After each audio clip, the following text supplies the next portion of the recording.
do these people anything. Our only crime is to answer your name. Our only crime is to be born your children. Our only crime is to excel at everything that we place our hands into. Our only crime is to exhibit your glory and your blessing, which manifestedly is upon our lives every blessed day. That is why they want to kill us. That is why the British want to join those of them who don't know you to destroy your creation and your inheritance. You will not allow shame to befall your name. You will not allow the enemies to triumph over the lives of your children, because you created us to exist, to worship, to honor, and to praise you. That is exactly what we are going to do when this Biafra comes. It will come in truth and in every honesty, because we remain every blessed day whiter than white and whiter than snow. Is there any way that we have sinned that you cannot forgive us our trespasses, to enable us to fulfill your own word, which was spoken thousands of years ago, that instead of what you promised not to come to pass, that heaven and earth will cease to exist?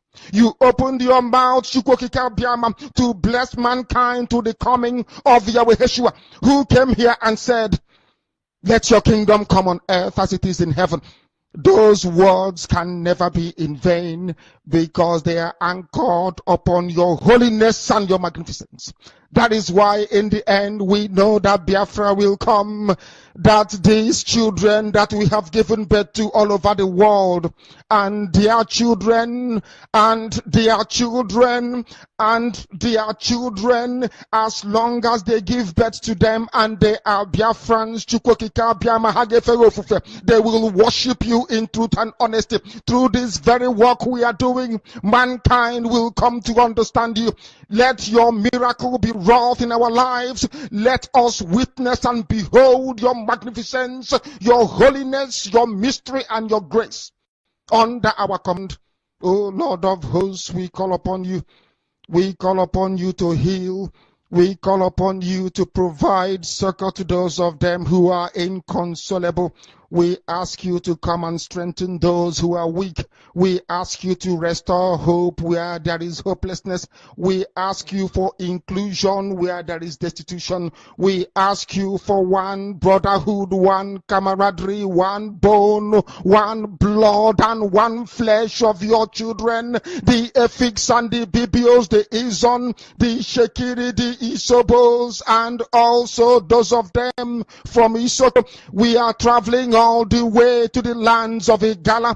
We are moving on from there to Idoma, to Igede, to the territories of the Igbo land. All these places we dedicate unto thee. All these lands of yours, we ask you to cover it with your mercy, because Biafra will come, and when it does, we will dance on the streets. I'm telling you, by the time that we are done, humanity will think that we are mad, we are drunk in your glory, and rightfully so, because your kingdom will come to rest upon this very earth. That very kingdom is the unadulterated, non-negotiable sovereignty of the Republic of Biafra, that your will may be fulfilled in our time. All this we pray, all these we ask for, in no other name apart from that name that belongs to you.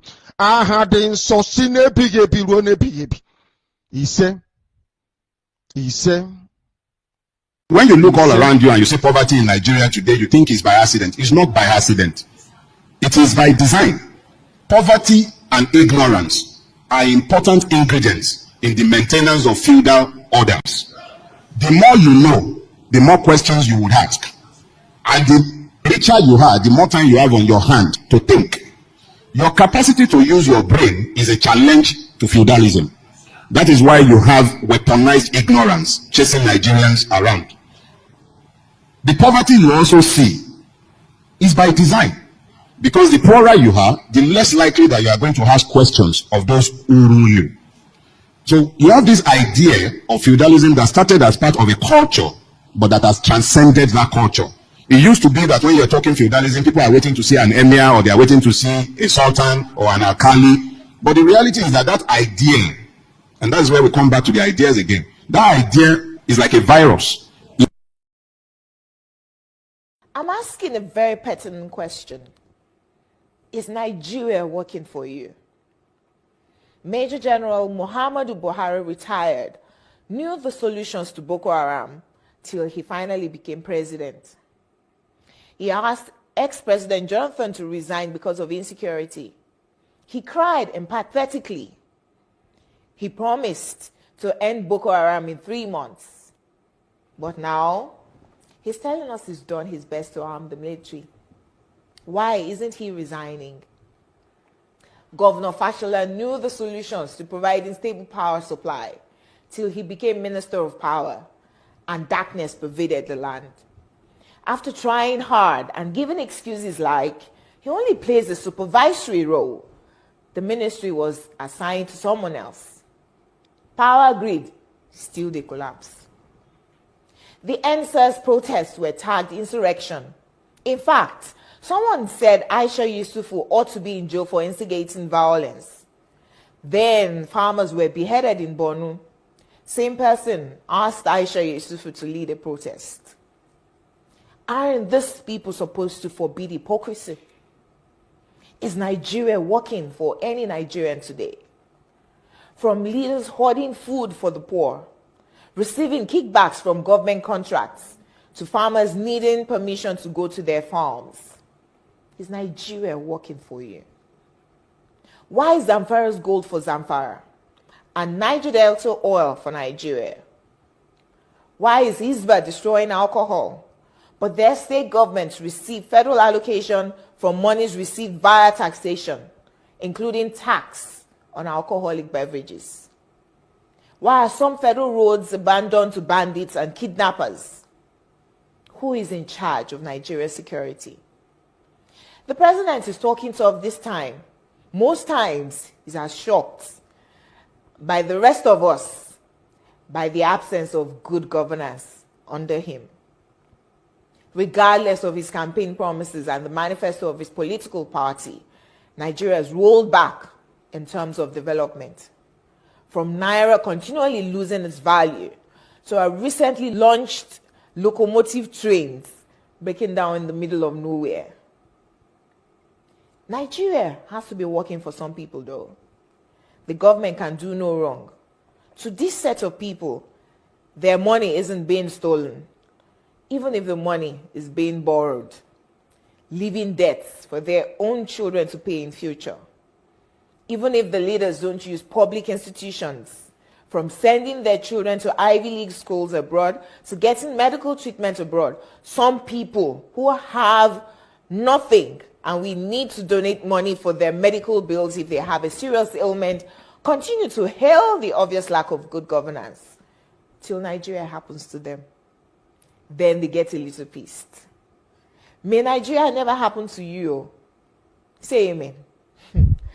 We deserve better than the political class who go home with millions monthly to represent people who can't even afford to feed themselves. I am Olajumoke Alaode James. Nigeria is not working for me. Is Nigeria working for you? Obasanjo is selling at Peter Obi, quote and unquote. The reason as follows. I'm even surprised that Obasanjo is doing this. I think he is trying to pull a wool on the face of all Igbos. Because just read his book, My Command. Read it cover to cover. Inside the book, he was so proud to own up to the entire role he played in decimating the military of Biafra, in cowing them into submission, in annihilating them, in defeating them. He took over the entire credit of the fail of Biafra agitation that led to the civil war. Not only that, after the war, it was unilaterally agreed, internationally and locally, that there should be reconstruction, reconciliation, rehabilitation. Nobody was reconciled. Igbos were not reconciled. They are still agitating. Nothing was reconstructed. They are still facing dirge of infrastructure. Nobody was reconciled. And Obasanjo was there. He had an opportunity to reconstruct, rehabilitate, to reconcile. Rather than doing that, he left them in full of their blood. I'm therefore shocked that Igbos are now swallowing Obasanjo's trading, hook, line, and sinker, when documented history is there, gazetted, the role he played in leading Igbos to what they were then, 20, 30, 40 years back. Okay. Luckily for them, they are beginning to recover. Therefore, it's surprising that he's selling Obi, and Obi is believing him in spite of documented history of the crime he committed against the entire Igbo nation. Maybe he has meditated, maybe he has prayed over, maybe he is lamenting, and he wants to correct the wrongs. The answer is better left to Obasanjo. Okay, a very interesting perspective you've got there, and there's always room for repentance, I must say. And who wouldn't even want the former president's support? Because we've seen that almost every person who wants to be president since 2007 has always sought for the support of former President Olusegun Obasanjo. But I want to ask you now, Not anymore. What exactly is wrong with Obasanjo seeking the support of the North for Peter Obi? Isn't Peter Obi Nigerian enough to deserve such a support? Let me say for the 10th time that under the Nigerian Constitution and all operational laws, there is nothing wrong when an Obasanjo canvassing support for any candidate of his choice. There is nothing wrong with an Obi aspiring to become the president of Nigeria. But then there should be a parameter, a yardstick, and a measurement of assessing whether these people are what they said they are, and they are competent enough, and they have the good conscience to sell and to promote. Let us go to Obasanjo. If Obasanjo is coming to the North to seek for a partnership, to sell a candidate, to aspire to promote, protect, and project an Obi, there are relevant questions that we need to ask him. Under Obasanjo, he destroyed the entire economy of the North. Today, nobody can convince any Northerner. The consolidation of the banks, which saw the total extinction of all commercial banks of northern origin, because we could not raise the money, because we don't have those type of money to sustain a bank of 25 billion naira then, was done deliberately by Obasanjo to bring the North to its own knees. Is it the same North? Military officers. Is it the same North? Sorry to intervene there. Is it the same North that Atiku Abubakar was vice president in that government and had a lot of senators, a lot of federal ministers and all of that? Under the Nigerian constitution, a vice president is just an appendix. He lives and survives at the mercy of the president. Till today, until that section of the constitution is reviewed, is amended, is varied, I don't envy anybody becoming a vice president. So stop talking about an Atiku. Fellow Nigerian, in search of excellence for Africa, my mission remains to create awareness, advance practical solutions, and transform mindsets via case studies. Together, let's midwife deliverance for our race, country, and continent. Please share this video. I am Dr. Israel Noyerem Davidson. Thank you. In 2001, US-led forces overthrew a Taliban-led Afghan government following the 9/11 attacks led by the Al-Qaeda leader Osama bin Laden. For the next 20 years, the US and allies enforced democratic ideals, built up Afghan security forces, and provided operational air cover. The Taliban continued to attacks. Now, eventually, under President Trump, the US promised to pull out if Taliban agreed to stop attacks and hosting terrorist groups. Today, the Taliban militants have declared Islamic Emirate of Afghanistan and overrun most of the country at lightning speed with little or no resistance from the 300,000 US trained and heavily equipped Afghan forces. US general could not believe an army could crumble at that rate. I did not, nor did anyone else, see a collapse of an army that size in 11 days. There'll be many postmortems on this topic, but right now is not that time. It is believed the Afghan soldiers, though diehards, had unquenchable allegiance to jihadist ideologies practiced by Taliban. There were Afghan soldiers by day, Taliban at heart, and Taliban at night. A situation some suggest currently exists in Nigeria too. So Afghanistan was simply handed over to the mullahs to govern based on their shared jihadist ideological leaning. The south and middle belt of Nigeria should wake up with urgency. The Afghan situation is cooking fast in Nigeria today. Afghanistan is number 1 on global terrorist list. Nigeria is number 3.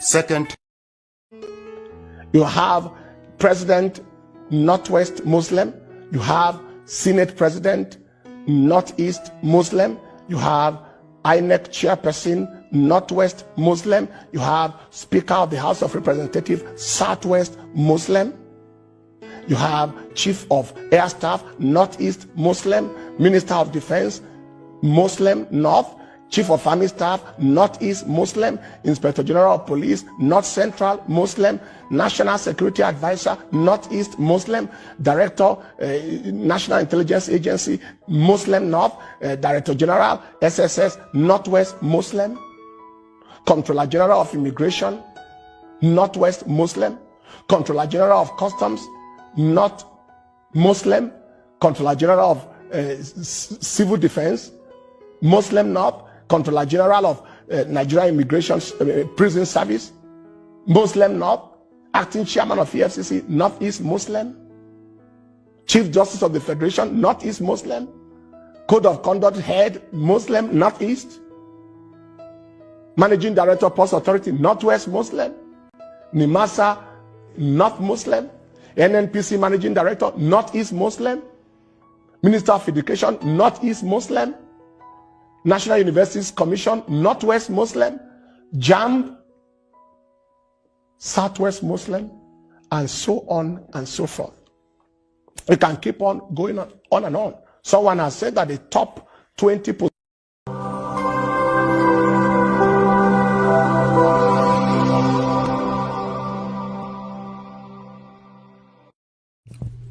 IPOB, one family. Biafrans all over the world. If we want safety and security for our people, then let's continue to support Eastern Security Network. All donations are welcome. No contribution is too small or too large. Do your part, knowing that freedom is in our hands and together we must all rise to the occasion. Go to our website to make your contribution, www.ipobinUSA.org/donate. And remember that freedom is not free, but together we restore it. Farm by farm, forest by forest, house by house, and street by street.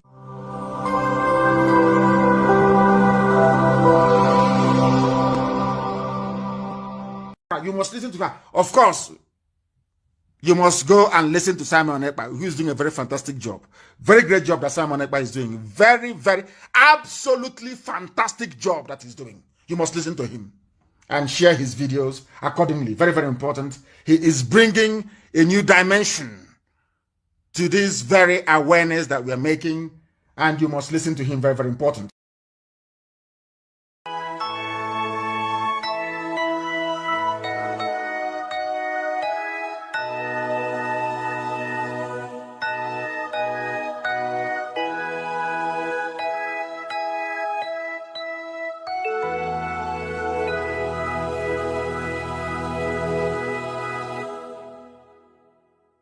Land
spilling our blood, we'll count our privilege.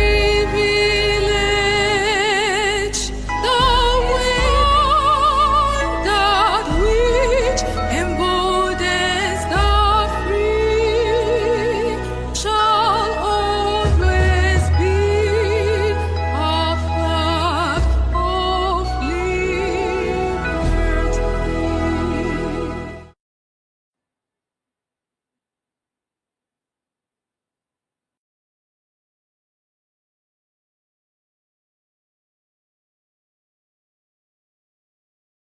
Good evening, good morning, good afternoon.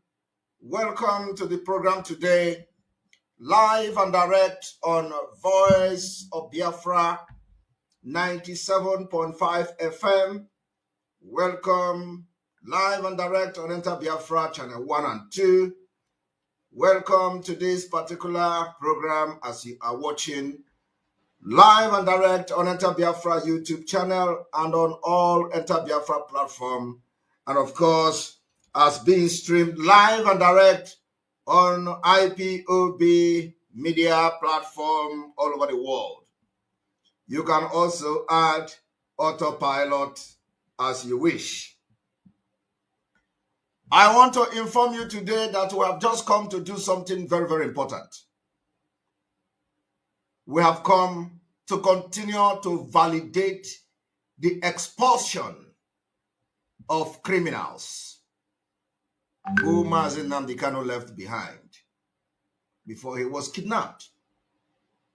After we expelled them from Biafran movement since the February 28, 2022, they have been struggling and struggling, and people are deserting them, just as the spirit of Biafra, spoke to me before the announcement of the 28th of February 2022. I want you people to pay attention to one thing.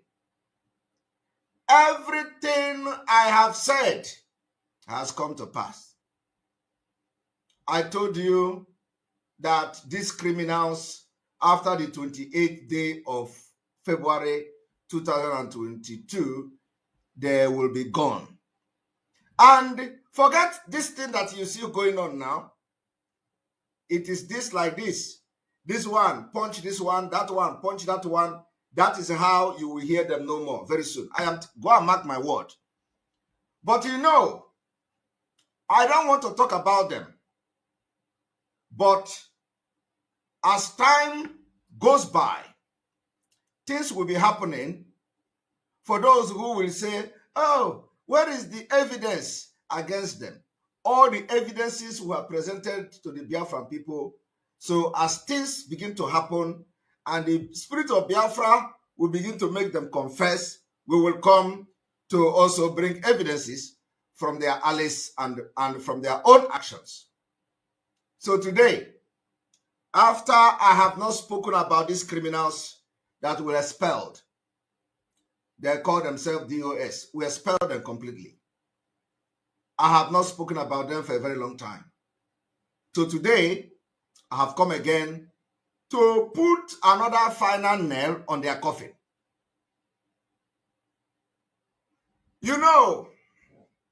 All this why, when we make this exposition, because with these people, believe me, Mazi Nnamdi Kanu will suffer. And that is why we decided to kick them out and vote them away and expel them from the movement, so that Mazi Nnamdi Kanu will regain his freedom as soon as possible. Now, another thing we are going to address this evening is P2B and the man called Azikiwe. We are going to address what Azikiwe did, how Azikiwe contributed to the problem of Biafra today, and how that relates to P2B. That is what we have come to do. And let me make it very clear before we go further that because we have been hearing of mega rally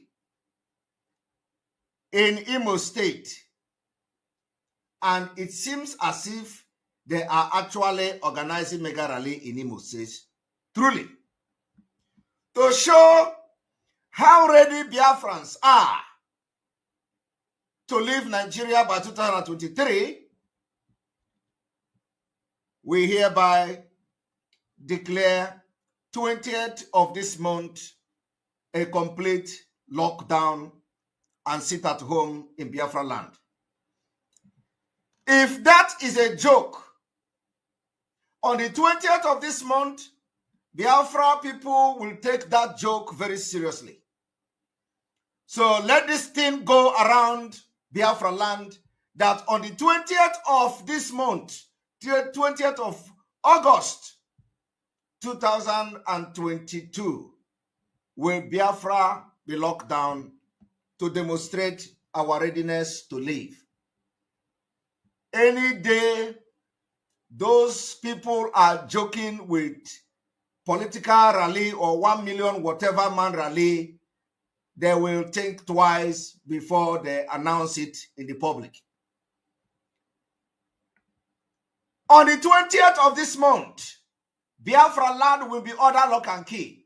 There will be no movement from Delta State heading to Opiweka, to Enugu, to Benue, to the lower Kogi. There will be no movement. We want our Biafra land to be under lock and key. It is going to be the beginning of the demonstration of how ready we are. Let this message spread across Biafra land that because of a scammed and a fraudulent election, they said they want to organize 1 million march in the middle of insecurity and the killings in Imo State. Is a shame. Upon all the killings in Imo State, P2B have never spoken either in support of the killings or against this killing. And so the shenanigans want to start in Imo State. It is an insult. It is an insult to Biafra. It is an insult to Ndigbo. It is an insult to indigenes. If anything should be tagged as indigene. For P2B and his fraudulent campaigners to look for all the places they want to start 1 million march, and they are announcing Imo State of all places. Imo State of all places. Imo State of all places, where we have witnessed the worst killing after the war. They want to start campaign in Imo State. That was a video somebody sent to me. That P2B came to Imo State. Was it yesterday or so? And people were videoing him. Oh, P2B is here. We are not against P2B traveling to anywhere. We are not against, he's a free man. He's a free man, so we are not against him. He can travel to anywhere. We don't stop him from traveling. He can go to anywhere. He can travel anywhere. He's free. He's a Biafran. He's free to move. But what we cannot allow to happen in Biafra land is to mock us, to mock the dead, to tell us we are stupid, to tell us we are coward in the middle of war.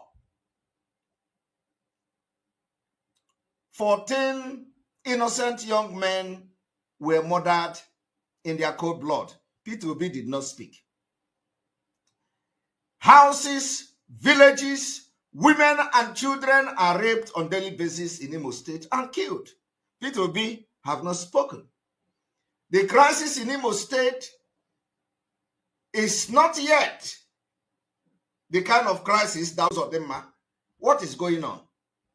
But P2B want to come and campaign. Even if it is a joke, we take that joke very, very serious. So today, I am announcing to Biafrans that on the 20th of this August, we'll be sit at home.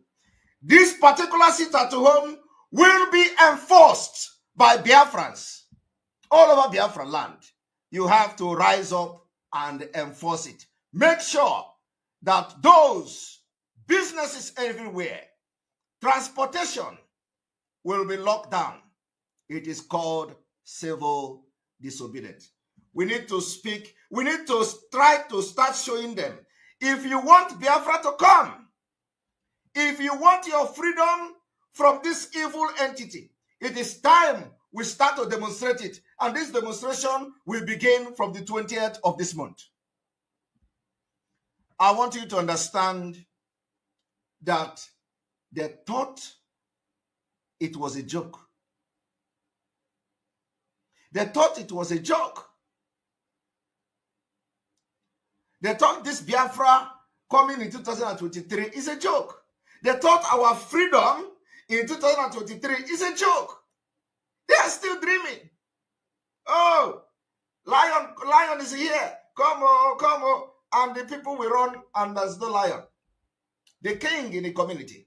Every day the king keeps deceiving, playing prank to his kingdom. With his kingdom, that there is lion coming to attack him.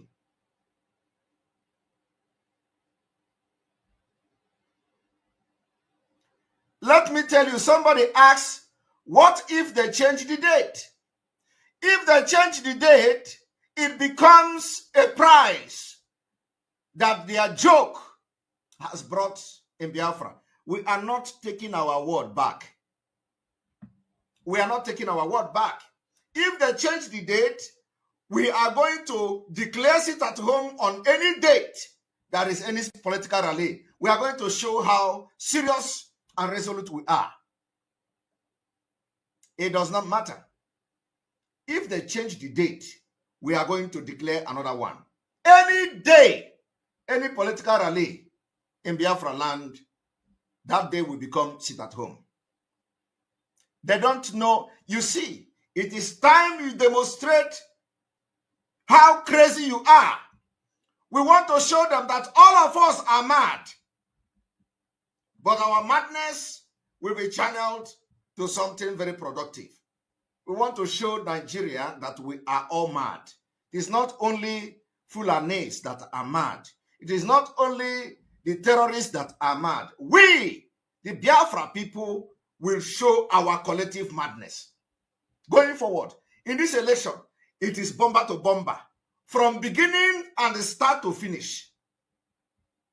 If they change it, we will, any day, we are going to hear sit at any rally, mega rally will be sit at home. If they change it, we will declare whatever day they bring will be sit at home. I want you to understand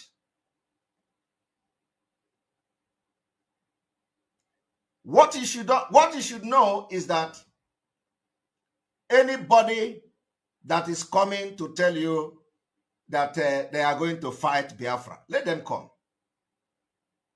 If anybody in Biafra land is now growing wing to fight against entire Biafra people, they should come out and buy the case from Nigeria.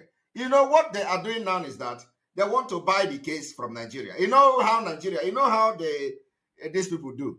They will hire your own and use their own to fight against you. So those who want to fight against Biafra for the benefit of Nigeria should come out and begin to organize political rally in Biafra territory.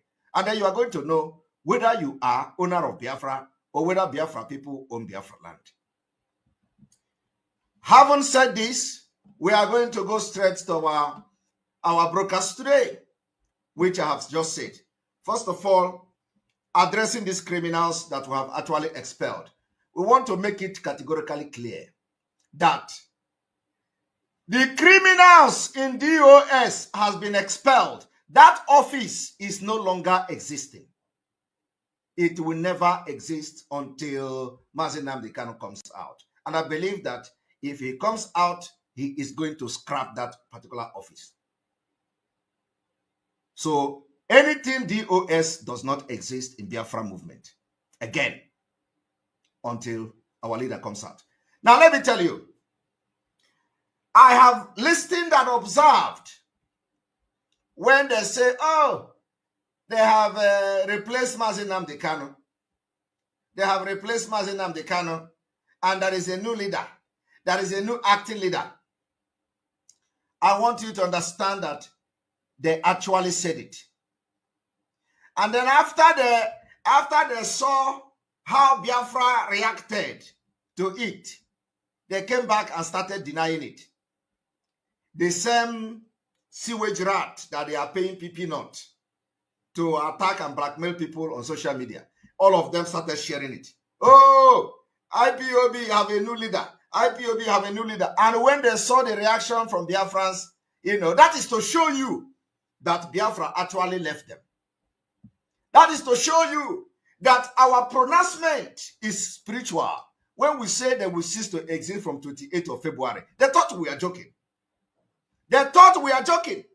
If actually that we have not expelled them, why would they go and start announcing Chike Doziem as acting leader? Somebody they say he is the head of directorate of state. They come after 13 months to begin to announce somebody they say he has been piloting affair of Biafra, to say he's the new acting leader. What a nonsense. The only thing they did is they tried to test Biafrans to see whether this thing is actually true, that they are no longer relevant in this Biafra movement. And they receive it very hot. What they did is to come and test whether they are actually relevant. Because everything they have done have failed woefully. Biafra land, nobody listening to them. Nobody. They have control. No, they don't have control over anybody. And that is why they can now come out to say, oh, if Simon Ekpa commits crime, oh, hold him responsible. What they are trying to tell you is that Mazi Nnamdi Kanu committed crime. You see, every attack and blackmail against me is directly a blackmailing Mazi Nnamdi Kanu. That is what they are doing. But what they don't know is that whatever action we take today is not a crime. Because they are illiterate. They don't know international law. They don't know anything about self-determination. They don't know that in self-determination, you can also use arms to defend yourself. They don't know that in self-determination, you also have armed struggle. It can be peaceful. You can also use arms. These are the things these idiots don't know. Do you know that when South Africa was fighting to end apartheid regime, America picked interest when Castro, when Gaddafi, when Arafat, they begin to support and sponsor the Mandela Party or the Mandela Group, arm them, they were arming them. It was when they pick up arms that America felt threatened. That was when Joe Biden, this Joe Biden you see today, was advocating for America to intervene and side the people of South Africa, Mandela, because now this agitation to end apartheid regime, they have now picking up arms. Are you aware of that? You don't know. You don't know because you are all idiots. All of you are criminals. What you wanted to do is to use Biafra struggle and make it a career. We ended it. What am I saying? Before you ask question, before you say it was a lie, they didn't announce the criminal Chike Doziemu, who is now like, what is that termite? Termite. The criminal that were part of the betrayal of Mazi Nnamdi Kanu after betraying the spirit of Biafra and Anyohanya. They are now getting bigger in their head, like a termite. Now, the question you should ask yourself is, where is the press release of the criminal in Ghana? have you seen the press release? The thing is that people are, I don't want to talk about these people, but then it is when things are happening like this, I must come to address it. For us, for people who didn't get the picture yet of how criminally minded and how these people have betrayed Mazi Nnamdi Kanu and try to end Biafra struggle. Those who are still on the fence to understand the criminality in these people. The question you should be asking yourself is, the one they call Emma Powerless, is there any press release pointing Chika Edoziem as a new leader? Is there any press release? Have you asked yourself, where is the press release? Have you seen the press release? No, you didn't see the press release. If you did not see the press release, can you go and look for the press release? They wrote to the Nigerian media for publication that the criminal Chike Edoziem Kwashoko is now piloting the affair. And you'll be asking yourself a question, for the past 13 months, what was he doing? If the intention, it was not to announce that he has replaced Mazi Nnamdi Kanu. If the intention was not to announce that he has replaced Mazi Nnamdi, which was the original and initial intention, they betrayed him in Kenya. After 13 months of battling, because they never knew that Simon Ekpa will come, because what they don't know is bigger than them. What they don't know is bigger than them. They never knew that Simon Ekpa will be their last bus stop. They thought immediately Mazi Nnamdi Kanu is captured, it will be the end, and they will take over everything. So, but my emergence into this Biafra struggle was a shock to them. The same way it was a shock to the Nigeria terrorist government is the same way it was a shock to them.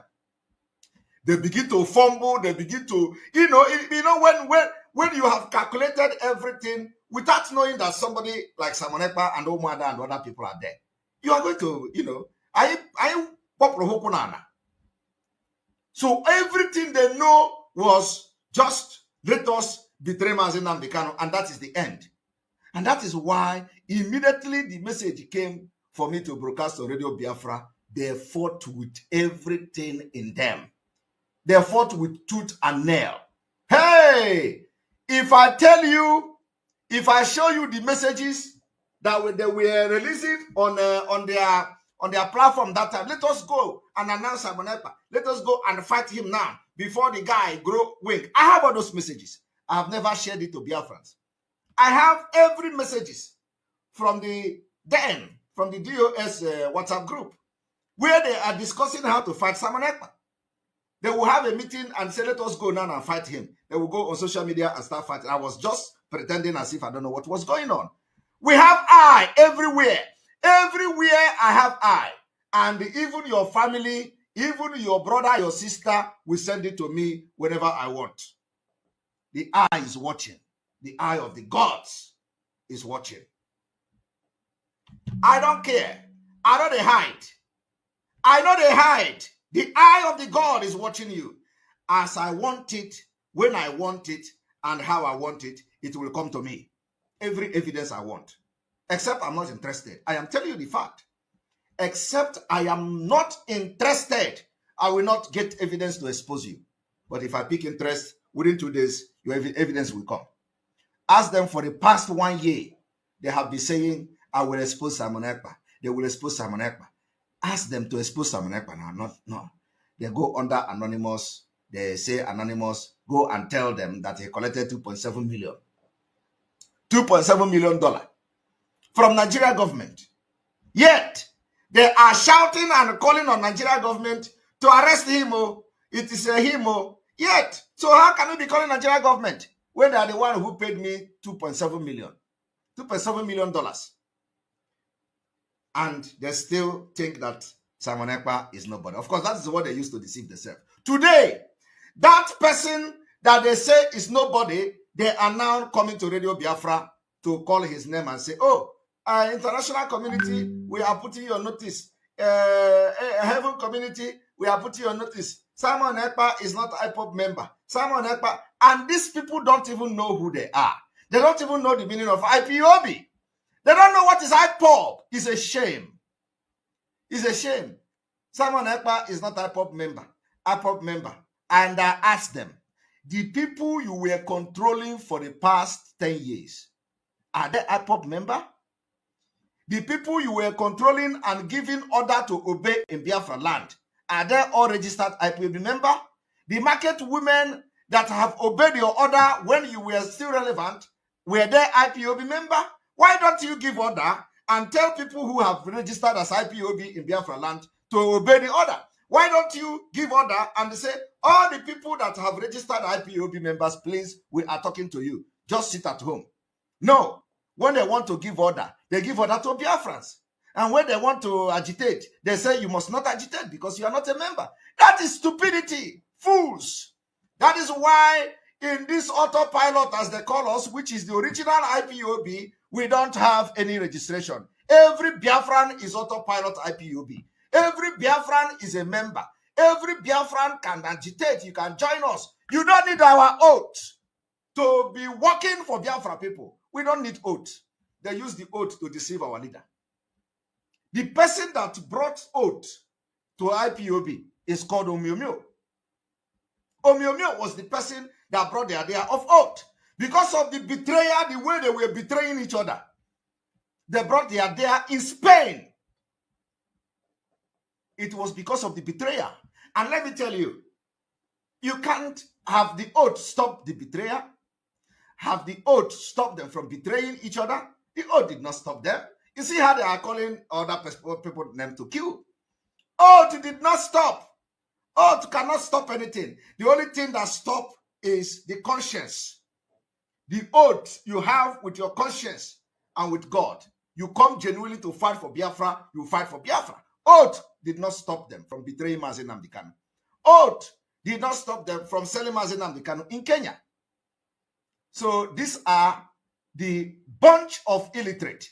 So I am telling you today that in this particular IPOB, of which Mazi Nnamdi Kanu is the supreme, we don't have any oath. Everybody is a member.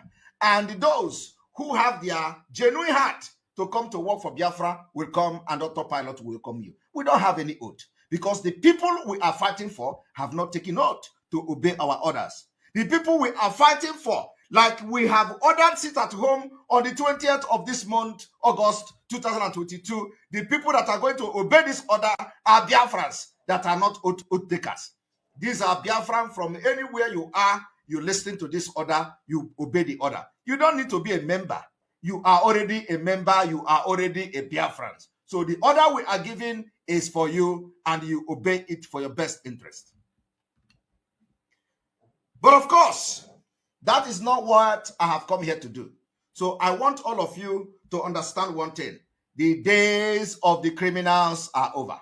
The days of the career agitators are over. Completely over. I don't want to come here to waste my time and talk about them again until another thing happens that will make me to talk about them. You see, all this month, did you hear me talk about them? No. But I told you that you will hear them no more. The only thing we will do is to give them topic. Like this one I'm doing this evening is a topic that will last them for like few days because they're going to talk about it. They must talk about it. The reason why I'm doing it is that I am going to distract them with this particular broadcast I'm doing this evening. As we are giving them this topic today, they will talk about it while we focus on dismantling Nigeria. Now, let us start. Exposition is live and direct. We do in a show. We don't come to tell you story. We don't come to tell you story. So don't let anybody tell you you are a member or you are not a member. You are a Biafran, and once you are a Biafran, you can work for the IPOB. IPOB, and you can call us autopilot. Once you are a Biafran, you are welcome. You can work at any capacity. And once you betray, we kick you out. That does not make you not to be a member, not to be a Biafran. If you betray IPOB, autopilot will kick you out automatically. And there is no apology to that. Now, I want you to listen.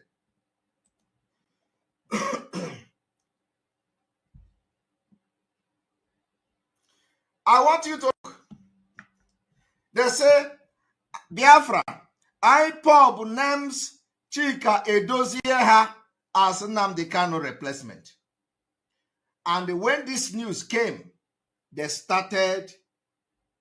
everybody started sharing it, and they think they were fighting Simon Ekpa. They think that once they make this statement, the whole world will now begin to see the Onyoshi as the Kwashoko man, as a leader of IPOB. You can imagine. After 13 months, when when the Nigerian media, reported by that time, and everybody, they were sharing it and all that. Today, after 13 months, they say, let us try to give this guy a name. Let us try to see whether Biafrans will be talking about him. And it backfired. It backfired with a shock they never expected in their life. When we were telling them that Biafra have left them, they thought it was a joke.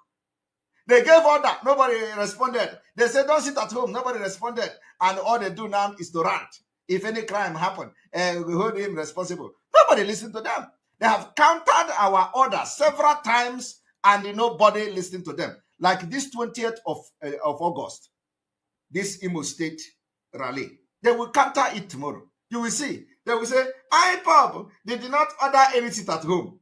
And they don't know that the people they are talking to or raising alarm is just the Nigerian government that have collected money from. When people see this counter order coming from them, they are not actually giving the order to you. No. They are telling Nigerian government that they have collected money to save Nnamdi Kanu in Kenya, thinking that it will end Biafra agitation. It didn't end it. They will say, oh, we didn't order it to. This guy is not part of us, so he did not collect the money with us, so we are just making it very clear. Everything you see they do to counter the path we are following to restore Biafra next year is not because they want to give you the information. No. They are indirectly telling the Nigerian government, the politicians that gave them money, that, you see, we are not part of it too. Not you. I am telling you the fact. Because they have to debunk it publicly to make sure that they are still in line with Soludo. And because Soludo is no longer happy, Soludo exposed them. Soludo exposed them. I am coming to that. Soludo is not happy anymore. They deceived Soludo. They told Soludo, we are in charge. We are in charge. Everything we say stand. Don't worry. We are going to order sit at home. So, do you people remember when Soludo attacked me? Some people told Soludo, these people you are dealing with, Biafrans have left them. You remember when Soludo ordered a Monday prayer, that it is now prayer in Biafra land? Somebody was close to Soludo, was telling Soludo that these people, they are no longer relevant in this struggle, that it is Simon Ekpa that people are listening to. Soludo did not believe it. So, and somebody was telling somebody very close to Soludo, the person told him, wait now, Shebina Monday you are going to see who Biafra listening to, whether it is these criminals or whether it is Simon Ekpa. As if it was a joke. The Monday came, nobody went with Soludo to church. All of you witness it. All of you. But before that Monday, Soludo planned with these criminals in DOS to release a statement. They bashed me with all manner of insult. They say IPOB did not order any sit at home. They say nobody should listen to that. Soludo released his own statement. Anambra Broadcasting Corporation released their own statement. APGA released their own statement. It was like, have you people forgotten? Everybody was on Simon Ekpa. Soludo, Anambra State, APGA released official statement against Simon Ekpa just to fight the sit at home. At the end of the day, it did not work out. It did not work out. The person told them, because this story is coming to me. The person told Soludo, or the ally of Soludo, you see what I tell you? I told you that nobody will listen to these people. You thought I was joking. Have you seen it? So now, after the promise they gave to Soludo, Soludo is no longer happy. Because, that was why after that thing failed, Soludo managed and struggled to mention the one in Finland. The one in Finland, Simon Ekpa, that criminals have hijacked the struggle. Even Soludo was telling these people that criminals have hijacked the struggle. I do not know how we become criminals. The criminals have hijacked the struggle. And why, when Soludo was saying that, the idiots, the criminals in the US was still thinking that, no way they will be killing cows from one sacrifice to another, slaughtering cows. Do sacrifice this. This native doctor will tell them, bring this, let us do sacrifice. Don't worry, you will see. From tomorrow, Simon Ekpa will talk no more. They will say, oh, don't you see that he is not coming every day like he used to come? Oh, don't you see that he's not coming every day? Don't worry. Before the end of this month, you will see Simon Ekpa is not going to come again. And after that one, it looks as if Simon Ekpa is not coming again every day. Boom, Simon Ekpa will come again. They will carry another cow to another native doctor. The native doctor will say, just come, bring the cow. Let us do it like this. We are going to pin him. He's not going to come again. He's going to do this, do that. At the end of the day, they will see Simon Ekpa in a very magnificent way. Against IPOB, autopilot, and Mazi Nnamdi Kanu. Hanchani ne anagoro belebe, osisi anapo belebe, anaba ona to belebe. That is the Bible. And I told them, Abu Mwangbejo getting brolisho nyoso. Obuputowa. Onya maro nyobo. Gana po onwea. Small boy. So let us go straight to this because we don't have time for nonsense. After they announce this, when they see the backlash, I want you to remember that every Iraq supporting them shared this particular news. They shared the news that they have replaced Mazi Nnamdi Kanu. They have replaced Mazi Nnamdi Kanu when Biafra, because Biafra already knew that this was coming. As if that was not enough, they were sharing the picture everywhere, picture where they went to do this kind of nonsense, where they gather, the receipt and to take picture. The reason he went there is to take picture. That one in Finland is what they are saying. Thank you. Now, but what I want you to do is, I want you to go to the report of some some media house in Nigeria. They say, the indigenous people of Biafra, IPOB, has announced Mazi Chike Dozieha as its new leader. And they say it is a lie. How is this a lie? They went further to say, IPOB said Chike Dozieha would pilot its affair until its leader, Mazi Nnamdi Kanu, is released. And they have come to say it is not true. But this is a lie. The statement, now the question you should be asking yourself is, where is the original statement of Ima Powerful, Ima Powerless? They say he is in Ghana. The time they arrested, so one thing people don't know is that, the time they arrested some Biafrans in Ghana, where they are doing meeting. He was part of those people they arrested. He was part of those people they arrested, Yeah, it's just because we are not talking does not mean we don't know what is going on. He was part of those. He was arrested in Ghana, and he was part of those that was released. Now, let me show you. The question you should ask yourself is, where is the statement of this Ima Powerless? Where is it? You people have access to it. Go and read it. Go and read the statement and stop talking rubbish. The statement read, a statement by the group spokesman, Ima Powerless, said Chike Dozieha would relinquish the leadership role to Kanu when he is released. The question is, did he write he will relinquish the leadership role to Kanu or not? That is the question you should ask. Let us analyze the content of the press release from Ima Powerless. Did he say that Chike Dozieha will relinquish the power when our leader comes out or not? And so have you checked that he actually wrote that? You see, you have not checked. But the answer is that yes, he wrote it in the statement. So if it is not about taking over from Mazi Nnamdi Kanu, why will he be writing to relinquish the power back to him? After 13 months, they announced saying they want to relinquish power when he come out. And you say it is a joke. You say the Nigerian media are lying. You say they are not telling the truth. When the people, after they see the backlash of this news, all this illiterate who don't go to school, that all the thing they do is share. All of them have shared it on their social media. They begin to delete it, one after the other. They started deleting them. Every plan against Mazi Nnamdi Kanu has backfired. Every plan.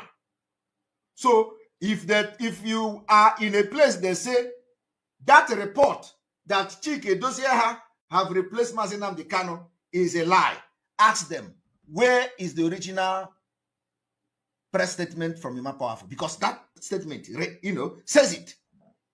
You think that the Nigerian media will just come and start writing? No. The Ima Powerless wrote the press release, forward it to Sahara reporters, forward it to other Nigerian medias, and they start to report it. And then you came back and say it is a lie. How is it a lie? Did he write that or not? So I want you, all these illiterate that say, thank God, they have come to Radio Biafra to debunk it. Ibu Atoro. They will debunk something that they wrote and forward to the Nigerian media house? Or are you telling me that Nigerian media house just wake up one day and start writing that they have replaced Mazi Nnamdi Kanu? Did you not read it? That Ima Powerless wrote a press release and forward to Nigerian media. In that press release, Ima Powerless presented Chike Dosieha as a new leader of IPOB, and he is going to relinquish the power back to Mazi Nnamdi Kanu. You come out to say you didn't say that. I have come to correct and put culpability where culpability is. That yes, they wrote it. But today, after they saw how Biafrans attacked them, they came and start denying it. So anywhere you see where they deny it, ask them, bring the original press release. It is there in the public domain. They shared it. And that press release read, he will relinquish the power back to Mazi Nnamdi Kanu. That alone shows that he has collected the power from him. Do you understand me? It is English language. They wrote it. They say he will relinquish the power. So the question you should be asking yourself is there anything like relinquishing the power back to Mazi Nnamdi Kanu in the statement of Ima Powerless? If there is something like that, it means yes, they have taken the power from him and to be relinquished back to him when he come out, which is a lie. They are never going to. In fact, let me tell you, when Mazi Nnamdi Kanu come out, okay, everybody will be shocked. Everybody will be shocked. He can never have anything to do with these criminals. They almost eliminated him. Almost eliminated Mazi Nnamdi Kanu. Almost. They pretended they didn't know what happened in Kenya. But they know. Now, let us read further.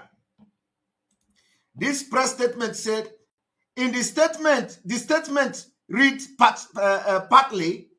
Do you understand? So they copied what I'm about to read now from the statement of Ima Powerless that he wrote and sent to the media, as always.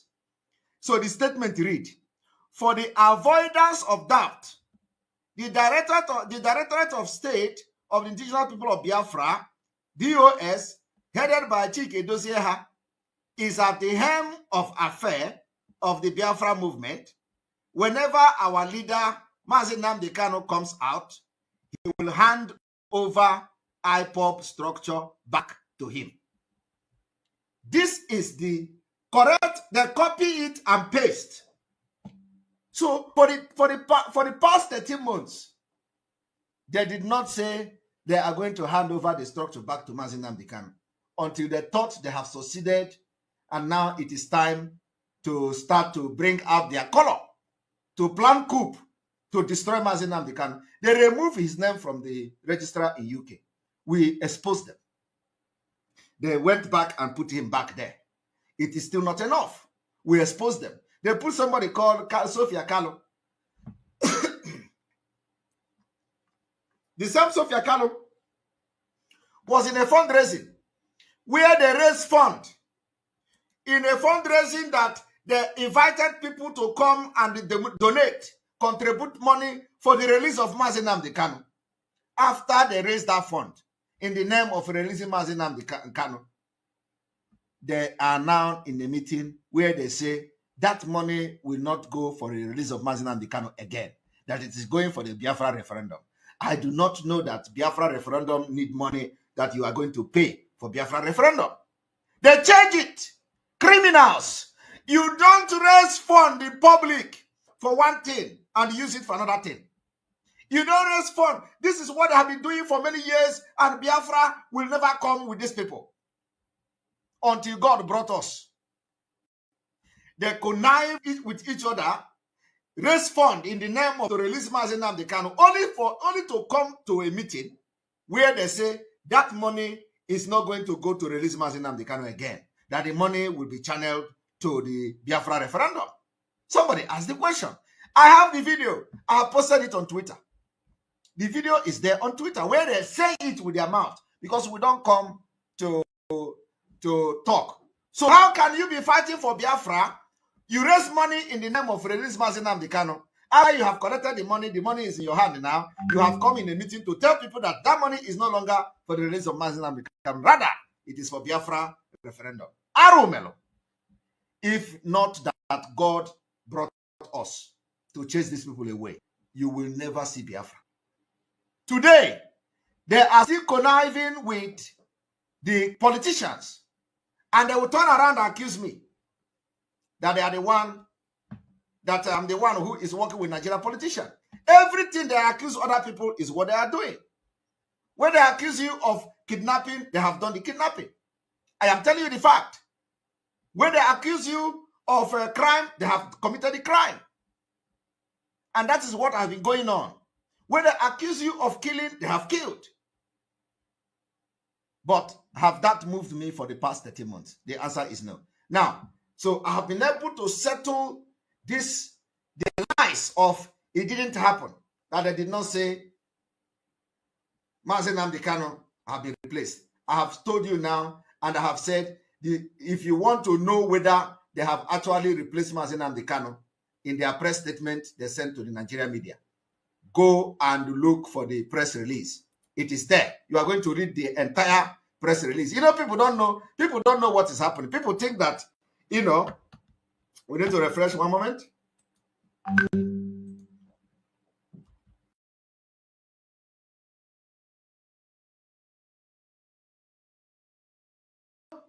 People think that they just the Nigerian newspaper just started announcing that thing. No, it was them that wrote press statement and sent to the Nigerian media, and Nigerian media understand English and they are reporting it. They are reporting it. Now, so we have settled that. Now you know that they actually tried to replace Mazi Nnamdi Kanu with the Chike Dosieha, but Biafra fired them. We fired them. The people that have been chased from Biafra struggle are Romero. And they begin to run with all their sewage rat, all of them, they started to delete that post. They started deleting them. So it is not a lie. They actually tried to replace Mazi Nnamdi Kanu after selling him in Kenya. And let me tell you, this is what they should have done like 13 months ago.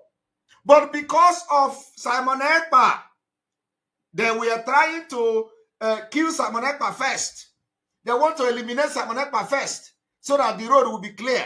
They can announce to themselves whatever they want. They can, you know, give themselves whatever title they want, you know. So that is why they have not announced it. So, but now, when they see that they have been defeated, when they see that we have kicked them out, they have no other option than to try it once more. But it was a wrong miscalculation, a very big miscalculation. They don't know how prepared we are. We are now going to how they collaborated with Soludo. Our own is evidence-based exposition. Evidence. Let us go to Soludo.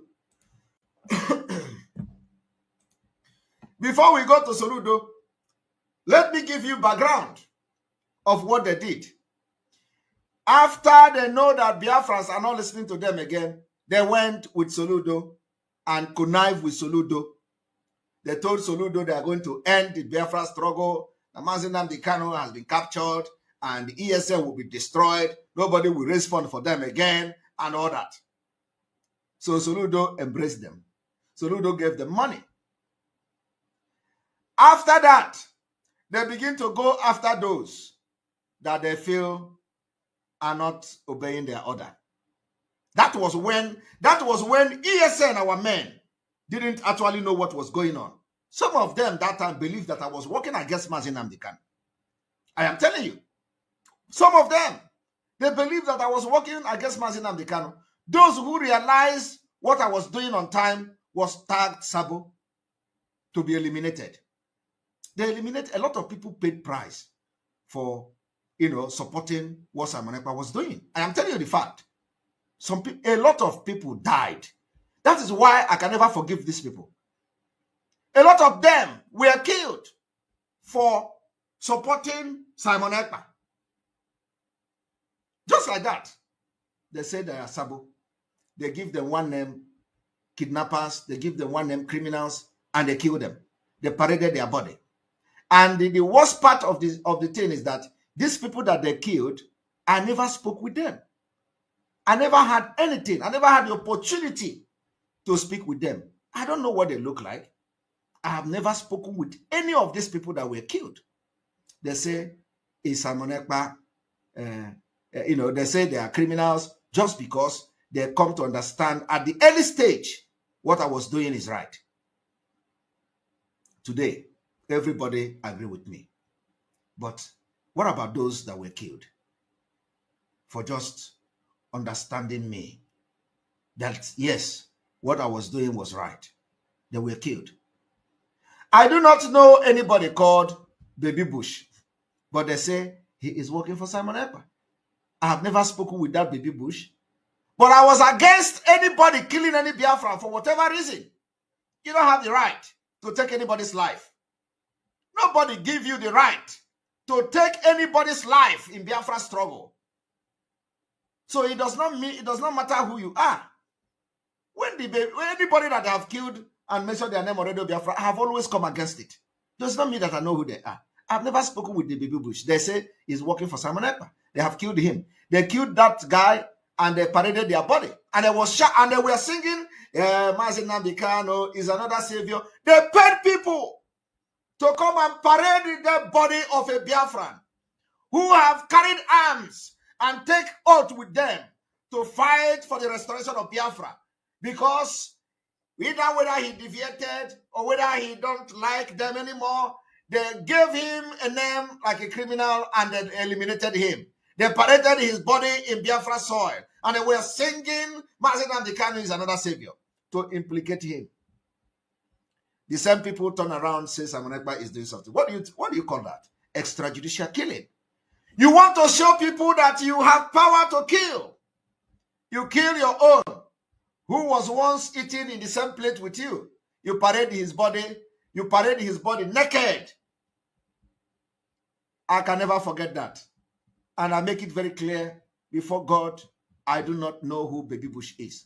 I have never spoken with him, but he died. Now, the same thing. They were sharing it everywhere, the body everywhere. Simon Ekpa boy have been killed. Simon Ekpa boy have been killed. Few weeks ago or 4 months ago, another one was killed. They call him Double Lion. I have never spoken with Double Lion. I don't know who Double Lion is. But I know Double Lion is also an ESN member. I do not know him. I've never spoken with him. They know themselves.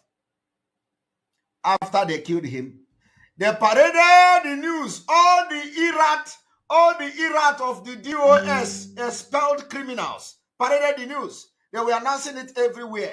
Double Lion has been killed. Double Lion has been killed. We killed it. We killed him. We killed him. I also spoke against it in the public. I don't hide. I spoke against it. You can't kill Biafrans because nobody gave you the right to be the judge, to judge who will be executed in Biafra land or not. I spoke against it openly. I don't look face. I take responsibility of whatever I say. I spoke against this. I do not know who Double Lion is. But you know, a lot of them will never believe. But I have never spoken with him. I don't know who he is. I don't need to know who he is. I don't need to speak with him to stand on the right path. So they killed him. And the impression was that they have captured Double Lion and they killed Double Lion, and it was them, the DOS, that killed him. That they are fighting crime. Only for Soludo to come now to expose them. Soludo come to say Double Lion was killed with the help of the repentant IPOB ESN that is now working with the state. And that was a shot fired. Soludo, God have arrested them. Soludo have exposed them. Soludo say the people that killed Double Lion was the repentant IPOB ESN that is now working with the state. And when they killed him, the criminal called Chinasa Nworu and all of them, they were shouting, we have killed him, we have killed him. So if they are the one who killed the Double Lion, it means that they were working with Soludo. Only for that criminal to come, because he knows the implication of Soludo's statement. I was waiting for them to see, for me to see how they will react. Only for him to come to Radio Biafra and start shouting, Soludo is recruiting IPOB. Soludo is recruiting IPOB. He just noticed that Soludo have exposed them. Because that is the highest exposition so far. Because it means that all the people that shared the killing of Double Lion was working with Soludo. All the people that were happy for killing Double Lion, according to Soludo's statement, was with Soludo. And the truth have finally come out. So let us go and read the truth.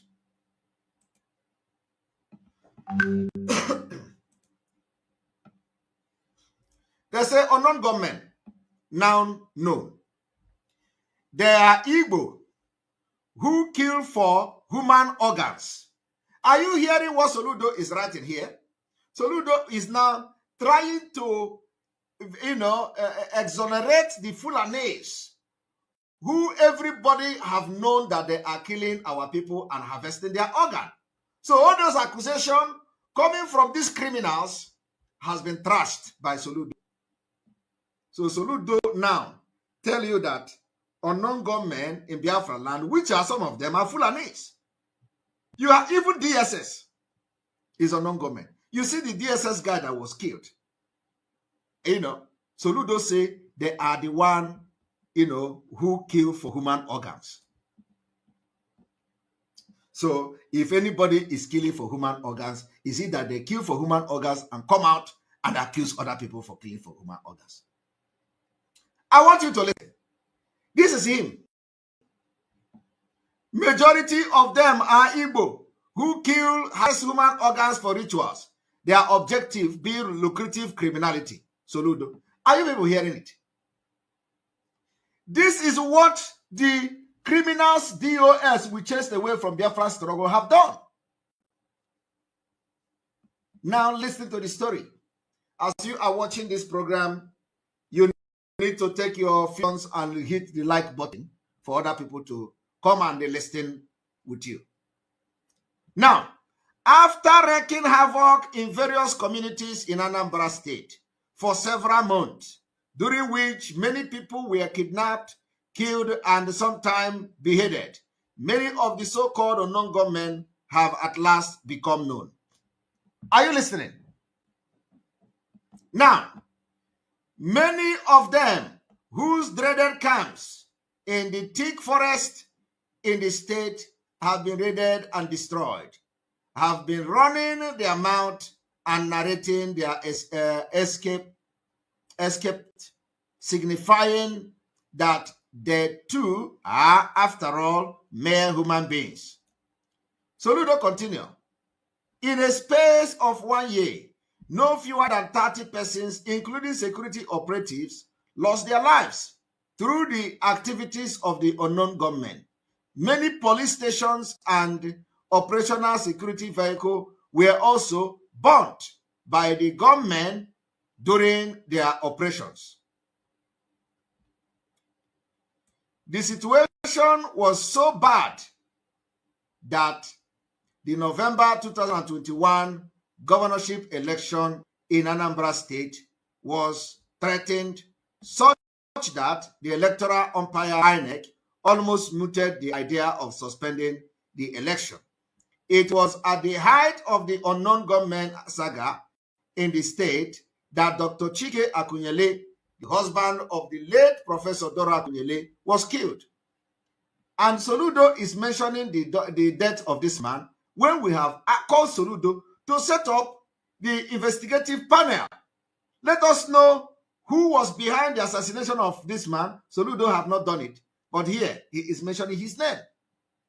Akunyele was felled at Nkpo in Idemili by gunmen after attending a program in Onitsha, where he picked a posthumous award for his late wife. Other killings by the unknown gunmen were to follow, including those of lawmakers representing Governor Chukwuma Soludo in the State of House of Assembly. Dr. Okechukwu Okoye, a former member of the State House of Assembly. Are you listening? Honorable Nelson Achukwu, a woman and her 4 children who were also killed at Oga, and an Onitsha-based man, Sir Paulinus Mbanogo. When Governor Chukwuma Soludo assumed office, he could not settle down properly for work immediately because no day passed without stories of gunmen burning police stations and attacking local government headquarters or killing people. Many communities had to inform their relation residing outside the state not to come home until the situation improves.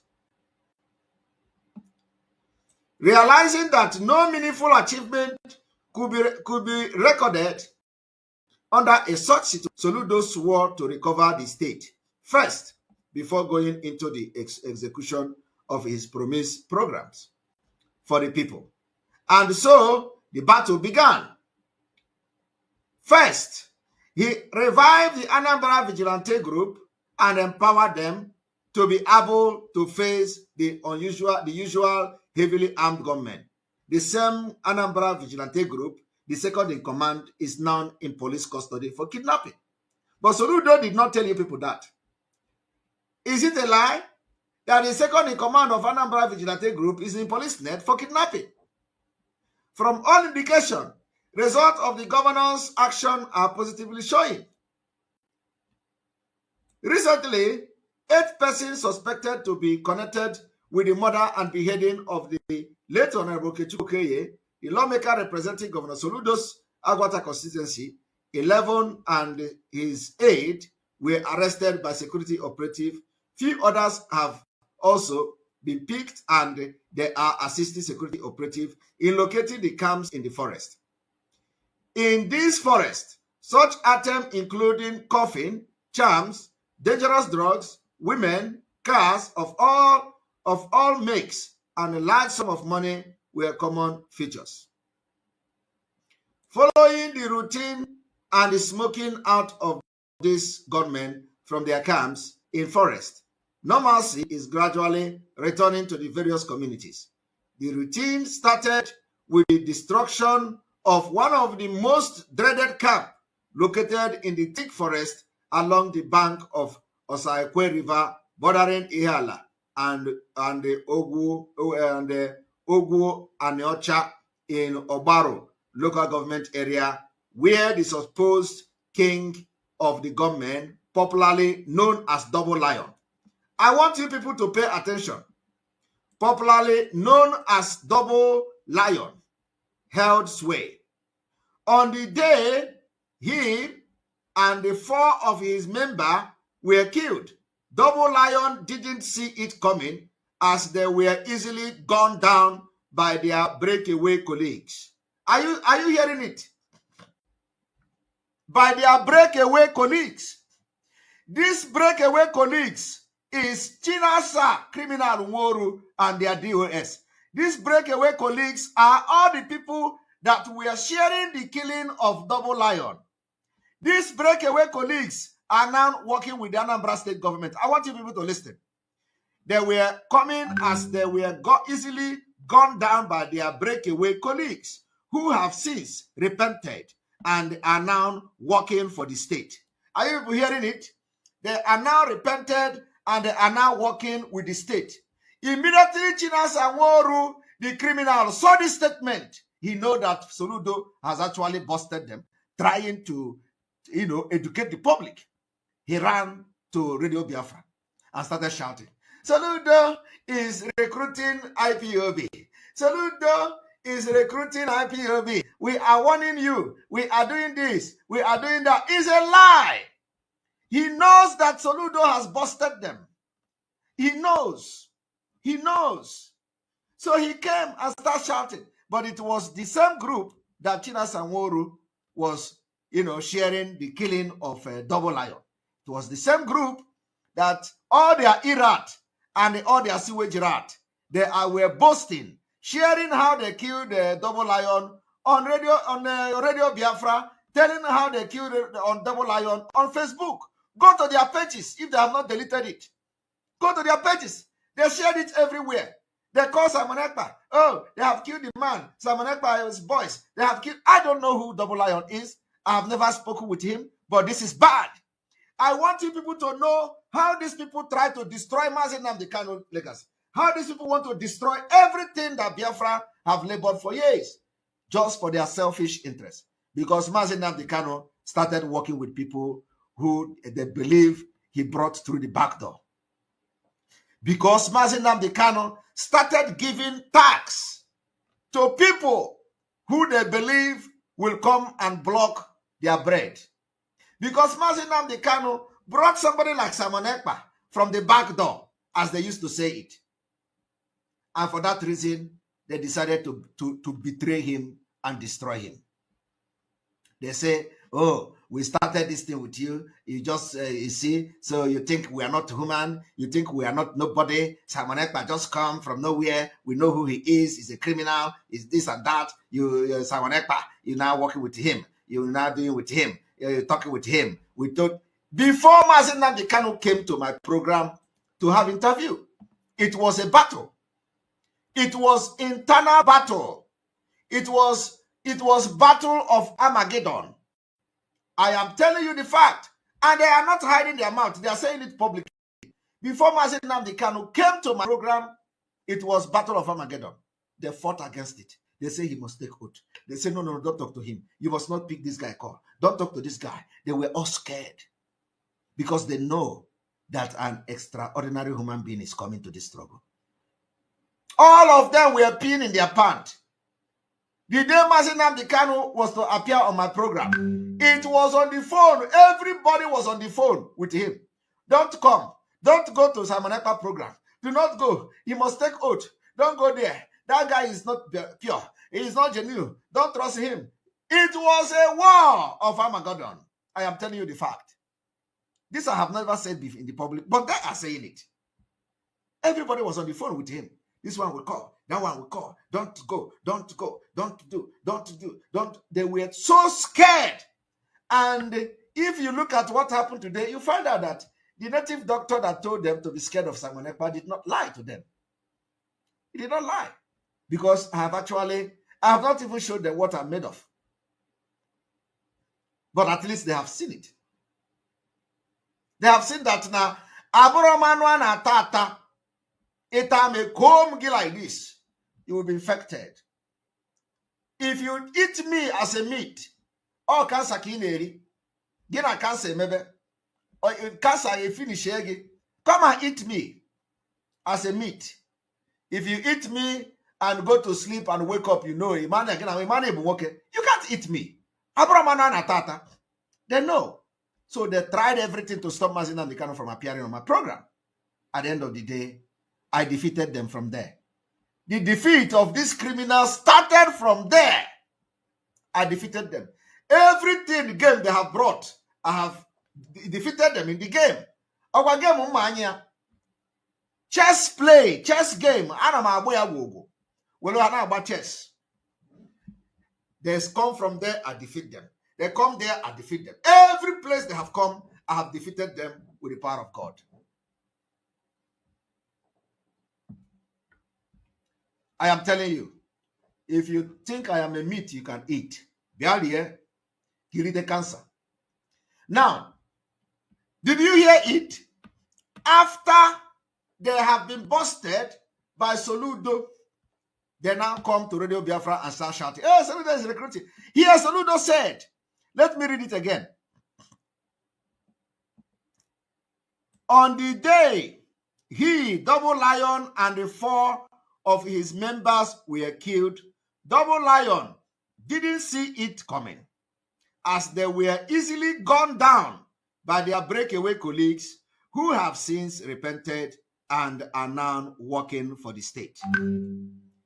They are working for the state.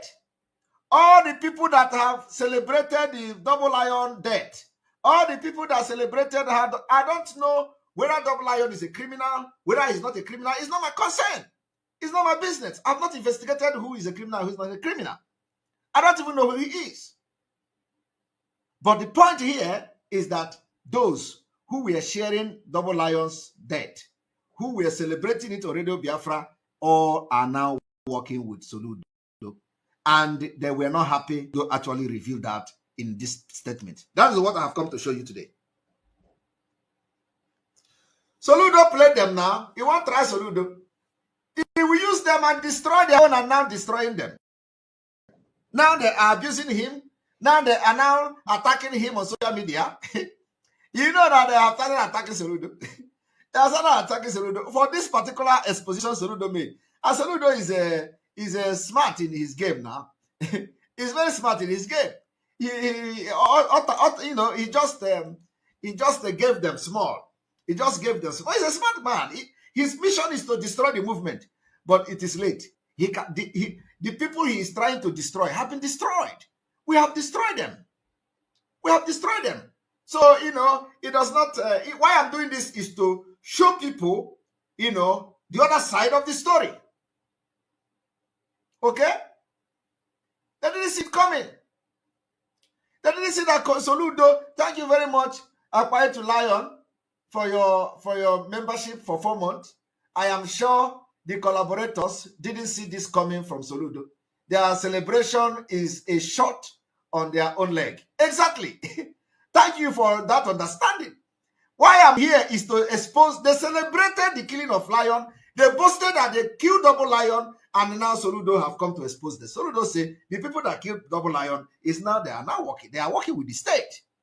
And immediately they started attacking Soludo. Because, they started attacking Soludo. Oh, Soludo, it's all shame. Sham. Complete sham. I am going to read it again for you to understand so that it is sink into your head. Let me read it again. On the day he, the Double Lion, and the 4 of his members were killed, Double Lion didn't see it coming, as they were easily gunned down by their breakaway colleagues. Colleagues who have since repented and are now working for the state. Are you hearing it? They have now repented and working for the state. But they turn around and tell you Simon Ekpa is working with Nigeria government. Why it was them? Why they have been the one working collecting money? And when you talk, they tell you, we don't raise fund. We don't raise fund. Do you see us raising fund? We cannot raise fund. Nobody will contribute to them. They are getting money, getting paid for themselves. The money they are receiving from the state doesn't go to any IPOB activities. It is for their own personal use. Because nobody knows when they pay them. Nobody know when Soludo pay them. Nobody will know where they collect money from Soludo. So the money goes to their personal pocket. Only those who have knowledge of this money from Soludo will get a share of the money. Okay? Our money is being raised publicly, live. Have you seen anybody raising money live on social media? Have you seen them? No, if you see them, tell us. We raise our own money live, on live program. Fundraising is live. We televise it live stream it. Both the enemy both the Nigerian government, everybody will follow our fundraising live. We know they hide them. Because we're not criminals. Our fundraising is live. Every fundraising is live. Live and direct. In Afia and YouTube, in Afia everywhere, live. Streaming. Every Biafran movement stream our fundraising live. We don't hide it. Because what we are fighting is a just cause. Let them show you where they have raised fund live. They cannot show you, right? They cannot show you their live fundraising, where they stream it live and they are broadcasting it on Radio Biafra and nobody is listening to them anymore. Thank you very much, Glory Ogo, for your super chat. I appreciate you. Now we have finished. Now you have now listened to the two sides of the stories. We have finished with them. And I believe, I hope that may I never talk about them. I have come to validate why we are calling them criminals. I have come to validate why we have ended their career in the movement. I have come to validate again, once more, why they can never ever be relevant again. Again, till that kingdom come. I have come to expose their criminality once more. Because everything we do is pump and play. We come with evidence. We don't talk story. When they tell you Simon Ekpa is working with Nigeria government, tell them to bring you evidence. When they say Simon Ekpa have collected $2.7 million, they still say, I'm a poor man. I collected they say I'm a poor man. I don't know how somebody who collected $2.7 million is going to be a poor man. They say I'm a poor man. They even say that somebody bought a laptop for me. Okay? They say somebody bought a laptop for me. They say the gadget I'm using, somebody bought the gadget for me. Yet, the same people say, even know the date. They know the date I collected $1.7 million. Okay? They know the date I collected $1.7 million. They know the date I collected the remaining balance. And the same people say the Ekperima in Finland remain Ekperima like this one. That is all the thing that we know to do. When the criminals, the only English, which it is not even English, the only thing they know how to speak now is Ekperima. Ekperima. Let me tell you, they don't even know what is Ekperima. Ekperima, in my language, is some kind of grass. Is a grass. Is a grass that look like bamboo. Is a grass that look like bamboo. When we were little, we go to the village. We will go. There is something that we used to celebrate called what is the name of that celebration? Called Itutara or something like that. No, is it Itutara? No. Is it Itutara or Christmas? I don't know. There is something we used to celebrate in those days. So we will go to the bush and go to get something called Ekperima. Ekperima. I don't know how many of you, the thing, Ekperima. You get that and you cut it. You cut it. You cut it. After cutting it, we'll be heaping it. It is like, you'll be heaping that in and heaping that. The entire community will be going every day to go to get that Ekperima. You will go inside the bush. You will get Ekperima. Get Ekperima. You have the heap like this. You will be saving that Ekperima for the day of the celebration. So the day of the celebration, it is going to be overnight. We are going to spend overnight outside. Thank you, MK John. You know it. I want to know how many of you did it. So you are going to, and then before then, New Year festival. Okay, thank you. It's the New Year festival. So in the night of that day, before then, we are going to go to palm tree. The palm leaf, the palm tree. You'll be gathering palm leaf like the dried one. You will gather it, waiting for this day to come. So once that day come in the night, it is only for big boys. Only big boys will come out. So everybody will now come and make fire. Very big fire. The fire will be burning, and the palm tree, the dried palm tree leaf will be, the heap will be big like this, and you'll be putting them inside the fire, and the fire will be burning. Somebody say sugarcane. No, it's not sugarcane. And then the fire will be burning. You will not bring the ekperima. You will bring the ekperima. You will put it inside the fire. The ekperima will start to burn and burn and burn and burn and burn. Once it is ready, you know, this is like, once it is ready, you will take it and run to one stone very close to you. You will hit that ekperima, the stone. The thing will make sound, explosive sound. Boah! It will explode like a bomb or gun. I am telling you, how many people, how many of you did that? Huh? How many of you did that? If you didn't do this thing, honestly, you have missed a lot in your life. Believe me. Go back to your village and do it. How many of you did it? I don't know where I can get picture.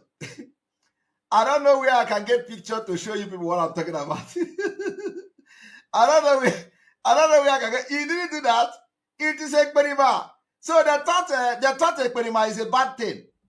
They thought ekperima is a criminal. Ekperima is something we used to play in my village. So when they are calling ekperima, they thought they are abusing me. Ekperima is explosive. Ekperima. I want everybody watching me.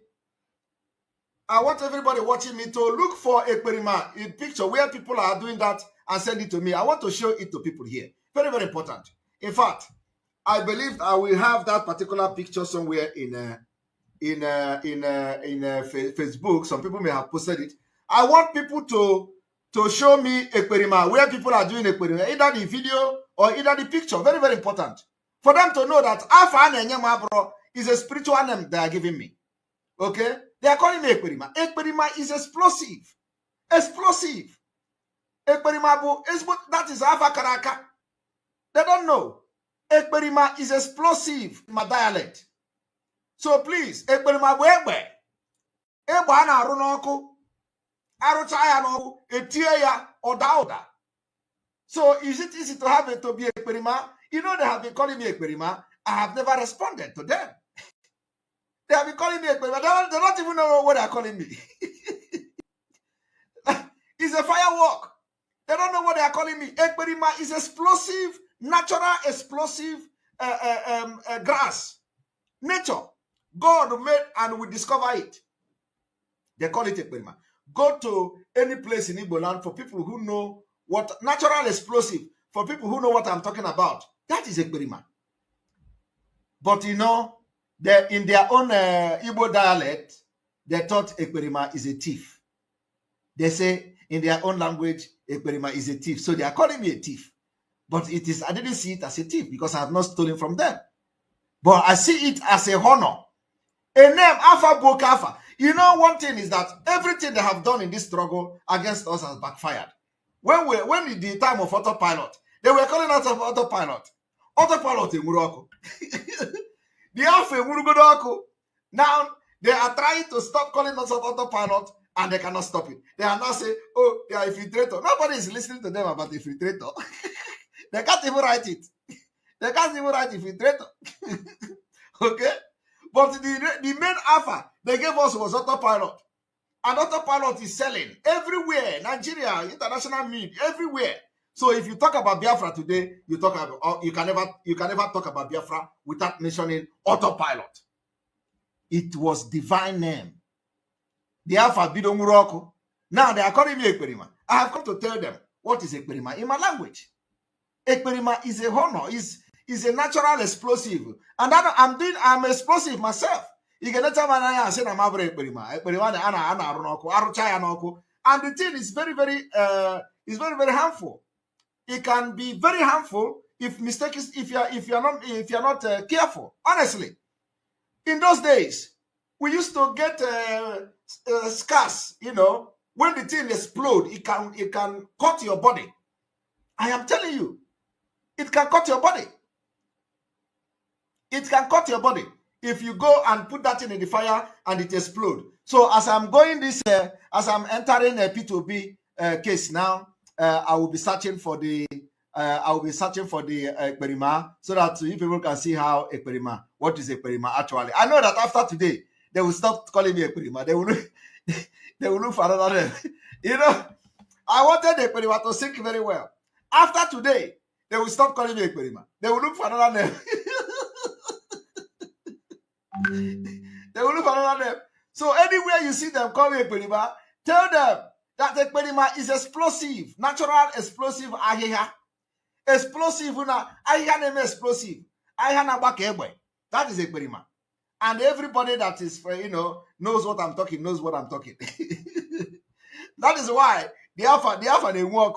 So I know that after this today, they are going to change the name. They will look for another name. They will say, Chai. So we have been giving this guy power. Thank you very much, Itutara. Rose Johnson, Itutara. That is where we are doing that Ekperima. Itutara. All right. We are now going to P2B. I want you people to listen to this, what I'm going to do today. And the issue here is that we are not going to allow the Zeke, the way Zeke goofed. We are not going to do that. And we're not going to allow P2B to take us back. So remember that the 20th is sit at home, 20th of this month. Our people must begin to put this particular date into their calendar and plan their day activities. So let us go there. Who handed over Nigeria to the Fulani? Someone said Fulani is Yoruba's #1 enemy and that the British handed over Nigeria to them. This is not the truth. The British did not hand over Nigeria to the Fulani. Parliamentary elections were held in Nigeria on the 12th of December 1959. Understand that I have a different opinion here. I am of the opinion that they handed over Nigeria to the Fulanis. And I believe I have done exposition on that. That Fulani were in business, very big business with the British, and they use their terrorism, their, killings and all that to get the blessing of the British. Because the British don't want to be confronting them every time. So they fear the Fulanis. So the Fulanis were favored in the amalgamation of Nigeria.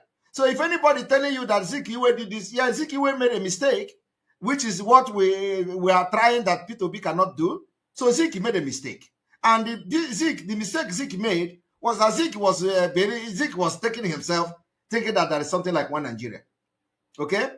Zik was thinking that there is a one Nigeria. Zik believed. But the people that Zik was dealing with didn't believe in Nigeria. So anybody telling you that it was Zik that handed Fulani over to Fulani is a lie. Although he played the role of, he played his role in good faith. He was believing in Nigeria, but he don't know that Fulani have ulterior motive.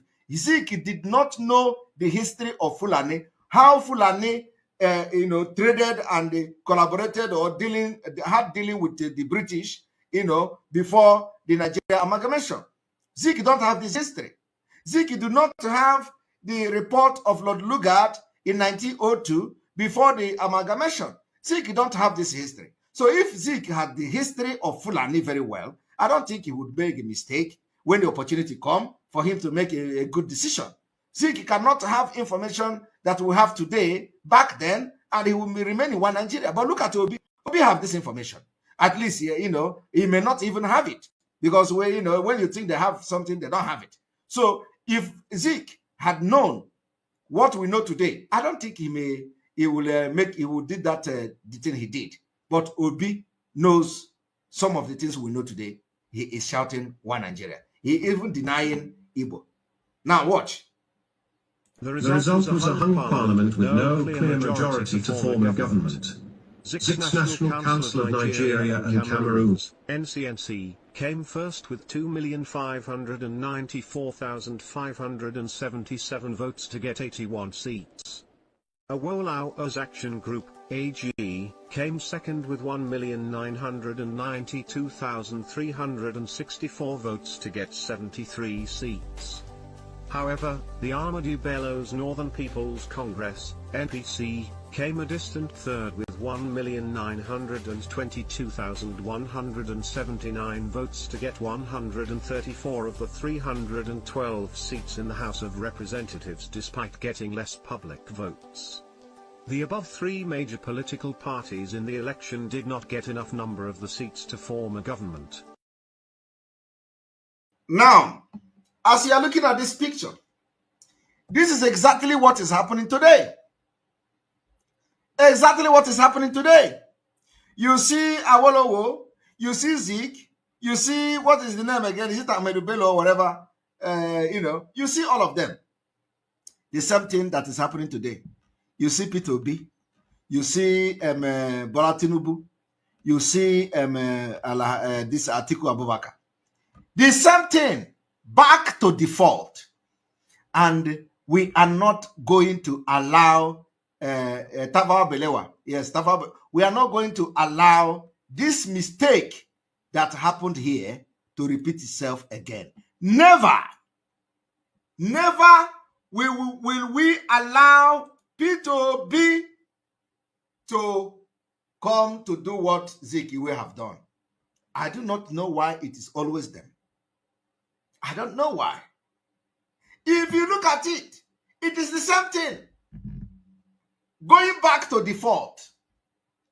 And you are not going to say, oh, if Zeke know what we know today, he wouldn't have taken the step he took here. Now, are you going to talk of the same thing about Obi? Are you going to say the same thing about Obi? Enugu 97.5 FM is working. You will not say maybe you don't have it in your area, but Enugu Radio VOB is working 97.5 FM. Is live and direct and working. So maybe in your area, you are not getting it. So it is going to come in your area when we have boosted or have a double transmitter there. But Enugu 97.5 FM is on and working. So you see what I'm saying? If you look at them, you find out that we are going back to default, and we can never ever allow such mistake to repeat itself. So now let us watch. An alliance had to be formed to determine who would rule. It was a no-brainer that 6 NCNC and the Awolowo's Action Group should make a coalition government as they came first and second respectively. Awolowo then humbled himself and volunteered to be a deputy prime minister or finance minister in a coalition government with Zik as the prime minister. This was because the Zik's NCNC party had more public votes and seats than the Awolowo's Action Group. Zik invited Awolowo's team to Asaba, the gateway between the Yoruba's western region and the Igbo's eastern region, to hold coalition talks.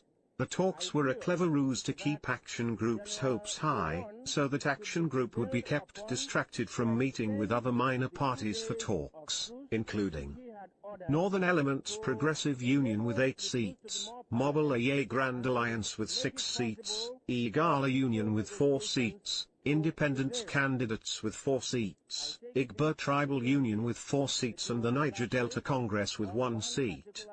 Whilst the Action Group team was waiting in Asaba for a meeting with the NCNC, they read in the news that Zik and the NCNC had gone up north and clinched the deal with Ahmadu Bello on forming a coalition government with the NPC. Hear it? As they were waiting for that, Zik went to the north and formed alliance. Today, look at it. Everything has gone. If Zik is now alive and looking at what he has done, he was not doing it because he wanted to kill our people. He was doing it hoping that he was doing good thing. But look at it today. Look at where we are. The same thing you are telling people to be now. The same thing this Zik did. Have you seen it? Same people from same place, same area, same mentality, after almost 50-something years. 60 years, if I'm not mistaken. The same thing repeating itself. Ana where on a baka. No. So what you are trying to do now is that we, with the knowledge and exposition we have today, we are going to sit back and watch P2B, criminal and corrupt P2B, to truncate our freedom. Never. So that after 50 years, our children will be telling the history. How Simon Ekpa, how Mazi Nnamdi Kanu, how people like a group like IPOB came and they tried to fight and they didn't succeed. Arrow, we can never tell such story. Never. It is going to be a story that how we defeated P2B and how we defeated Nigeria and how we liberated Biafra and how Biafra have become what it is today. When people will be going for tourist, having tourist visas to Biafra, they will be telling the story. That time they didn't know that it is going to be good. They didn't believe it. There was problem here. There was problem there. And people like with the autopilot came and we stood our ground and fought. And at the end of the day, we were able to achieve Biafra. Look at it today. Everybody's enjoying. Gloria Ogo, thank you for your super chat. We appreciate you. Simon, I think if you can select few people in Biafra land to do a tank cry ahead of 20th, sit at home, since Voice of Biafra is not yet covered in all states to help our aged parent. I believe that we have enough time, and this particular broadcast is going to go a very long way. And of course, everybody have a role to play, the responsibility of sharing the news, picking up your phone and call your people. The last time we ordered sit at home after the killing of 14 people in Imo State was emergency one, and it was well observed. So I believe we have more time today. This is just the 14th day of this month, and we have a lot of time to, for people to have knowledge about this sit at home that is going to be on the 20th. And it is against the political rally. It is the activation of our readiness for Biafra, liberation and Biafra restoration next year. Because we are going to start to show them how prepared we are. So every Biafran in Biafra land, if you want Biafra to come, it is time to listen to instruction. So thank you very much, Glory. We are going to try to make sure that the message goes everywhere. All right, and Chibuike Ezeude, thank you very much for your super chat. We appreciate you.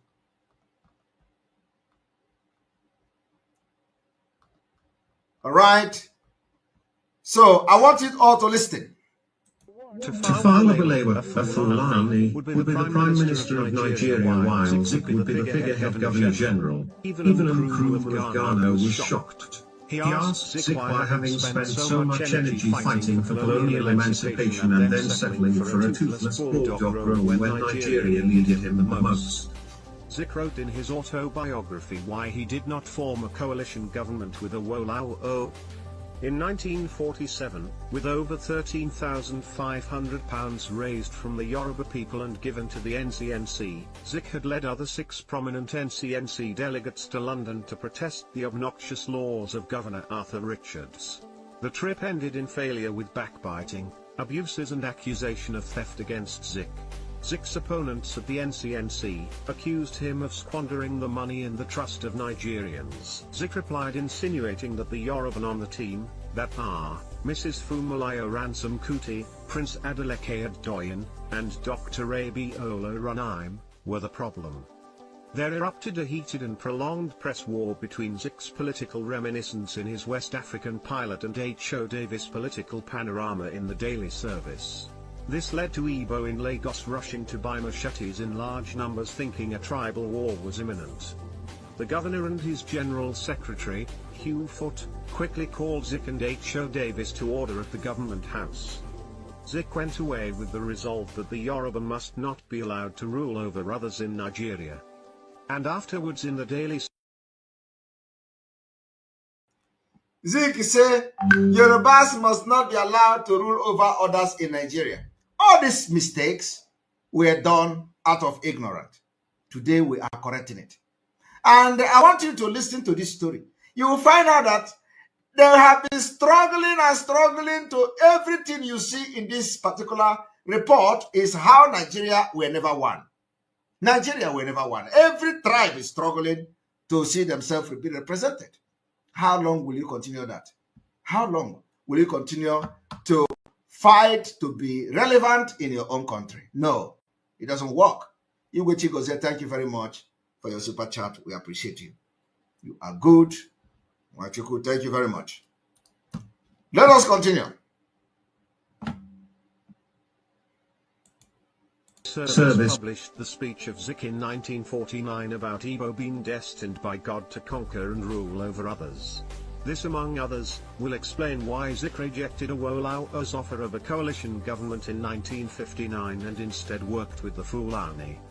The Fulani had been reading Zik and the Igbo through the lens of his 1949 speech ever since. The Fulani way of neutralizing Zik when the opportunity came in 1959 was to offer him a powerless post, which surprisingly Zik and the NCNC dutifully accepted in place of being Nigeria's first prime minister. Zik had thought that the Igbo can easily manipulate the Fulani in place of the educated Yoruba. He thus manipulated Balewa to arrest Awolowo in 1962 and to have him jailed for 10 years in 1963. Zik also manipulated Balewa to remove from the western region the Edo, Arobao, Itsa-Iri and western Ijaw that account for 70% of the oil wealth in Nigeria and created for them the Midwest region. Zik's hatred for the Yoruba gave the Fulani the impetus to rule over others in Nigeria. The Igbo coup plotters tried to undo Zik's mistake in 1966. And unfortunately, they killed other ethnic group leaders and left theirs, which resulted in the Civil War. Britain did not really hand over Nigeria to the Fulani. Nigeria was given over to the Fulani by the Igbo. However, to hold on to power in Nigeria, the Fulani enlisted the backing of the self-serving career politicians in England. Not many Igbo, especially the young ones, know this narrative.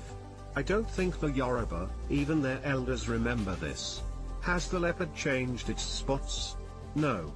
The Igbo people have always voted for the Fulani since 1959 and continue to do so. Thanks for listening.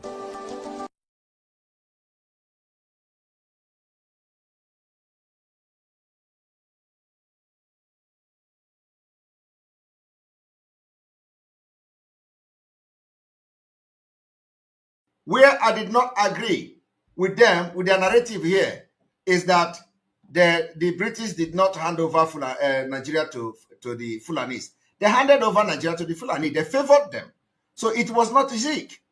Zik was acting out of, all of you know the story. When the British man was telling the story that Zik must go to North because he was being blackmailed by the British government because of he took a loan, he was funding, he was taking loan from the bank and was, so the story is there. But the question is whether, with the way they narrated it here was not actually true. Zik was acting because the British threatened him that they're going to put him in prison for corruption.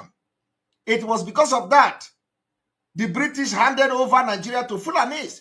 It was because of that blackmail of Zik that Zik went to the North and formed alliance with them. Because that is what he was asked to do. Do you understand? So these people coming here to tell you that Zik went to North and formed alliance without telling you the reason why Zik did that was misleading. The reason why Zik did that was that Zik was about to be jailed by the British government. Was about to be jailed by the British government. So he had no choice. Out of his own selfish, out of corruption, out of criminality, Zik went and joined force with the North. The same thing P2B have done. The same thing they are telling P2B to do today. P2B went to Britain and met with them in whatever house, and then he came back. Who knows the threat they threatened to P2B? P2B have business in the United Kingdom, in London. He has been doing business there. Nobody knows the dark side of P2B in London. He went with them. He had a meeting with them. These are the people who also advised him to open offshore company while he was governor of Anambra State against Nigerian law. He went to London. He came back. They told him, this Biafra agitation, you have to stop it. They tell him, Nigeria is going down. We don't want it to happen like that. We want Fulani to take over Nigeria. We want, even if they turn it to Islamization, it doesn't matter, so long as we are getting our oil, so long as our money is intact, so long as our interest in Nigeria is protected, which is our economic gain. Go and jump from PDP, because you will never get ticket from PDP. Go jump from one party, from that PDP, look for Labour Party, look for another party and join. And just be there and to carry Ndibo as if you are going to win the election. If you don't do this, we are going to make sure we expose you and you lose a lot of things. I'm just saying, I don't know what they told you, but of course it cannot be more than this, because considering what they did to Zeke, that is exactly what they have done to Peter Obi. The same thing. The same people. Why always the same people? Always the same people. Money, money, money. Zeke Iwe went to form alliance with the North, with Fulani, to protect his own interest against the entire Biafran nation. Look at where we are today. Look at what Zeke have done to us because of his corruption. Because of corruption, Zeke was corrupt, and the British want to send him to prison. Instead of going to prison so that we will have a better life today, Zeke refused to go to prison. Zeke went to North and followed the Fulanis as the British government advised. Today, they have come to repeat the same thing. And let me tell you one thing. The thing is that the history is just coming, it is like, this is like magic. It's mystery. Just look at it. During that time when Zeke did this thing, it was Yoruba, Fulani, and Igbo. Hausa and Igbo. Again, today, after how many years, it is now Yoruba, Fulani, and Igbo. The same thing. And it is still now that the same thing, the Zeke, London, Peter Obi, London, history. The only difference is that we were not there during the time of Zeke, and we are privileged to be here today. And we will stop the British, we will stop Peter Obi, we will stop anybody that will say we are not going to leave Nigeria in 2023. That is what everybody must do. And tomorrow, I will give a proper analysis to this Obi. I will bring evidences. So tomorrow, you must not miss our program. Our program, our exposition tomorrow is to expose how Zeke Iwe went into alliance in the North for corruption. And I will tell you how Peter Obi is now dragging Biafra because of his corruption, because his hand is soiled with corruption. That's corruption cases, even though they are not making it public. Pandora paper is there. His name is in Pandora paper. Pandora documents have never been tried anywhere, and it involved a lot of money. He said he had $15 million in offshore company, in offshore account, and he is using it to service the borrowing in Nigeria. So that is the one that we know. There are other ones that are not public yet. So you do not know what the British have told Peter Obi. And the exact thing they did to Zeke is what they have done. But we will tell them that this time around, we are smarter than them. Now, we that they use now, it is us that they are using to run their government in the UK. It is us. Our brain is there. You go to healthcare, Biafrans are there. Go to finance, Biafrans are there. Go to business, Biafrans are there. Our brain. So we are applying it now in the Biafra struggle. On this note, I will entertain question and answer again. Please, straight question and answer for 20 minutes. We are going to close at exactly 2:30. Here we go. Question and answer time. 30 minutes of question and answer, 20 minutes of question and answer, because this is 2 hours, 10 minutes. Our line is open. Please hit the like button. Hit the like button. Want to see at least 2,500 likes. We have almost 4,000 people watching, 3,800 watching live and direct on on YouTube alone.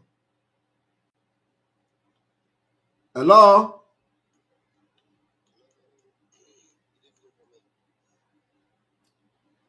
Hello? Yes, good evening. Welcome to the program. Well done, well done. I'm calling from the zoo. No, we'll go ahead. Go straight to the question, please. My question is, you give 15th of this month, which is almost today because it's almost after 12 years. Yes. You gave these people on uniform 15th, and from the look of things, and that they are not going to cooperate. They are not going to leave our land for anything unless something is done. So now we are optimistic here. What if from now till month end and they are still here? What are we telling people that we have been telling that we are with Simon and he's up to something? What do you mean? Because what do you mean? I'm Masuibo. About English, I use in Asuibo is everybody the people you are talking about, you don't want to hear they hear Igbo well more than you. So what exactly are you trying to say? One thing about some of the problem I have with you people is that I don't know what you are prognosing. I don't know what you people are prognosing into things. When order is given, the order has been given. So what exactly are you trying to find out now? What if they did not leave? What exactly do you want me to tell you? The order has been given and the order is final. So just deal with it that way. I don't know what you're expecting me to tell you now. Okay. All right. Thank you very much.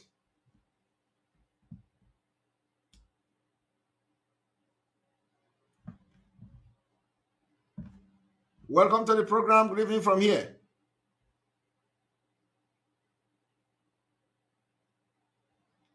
All right. This is not connecting. We have 7 minutes more or so. Welcome to the program. God bless you. Bless you too. Go ahead with your question, please. Yeah, I have a couple of questions, but let me pick two. What I want to ask is, what about people that fought for Biafran, people that contributed money or contributed one thing or the other to the coming of Biafra?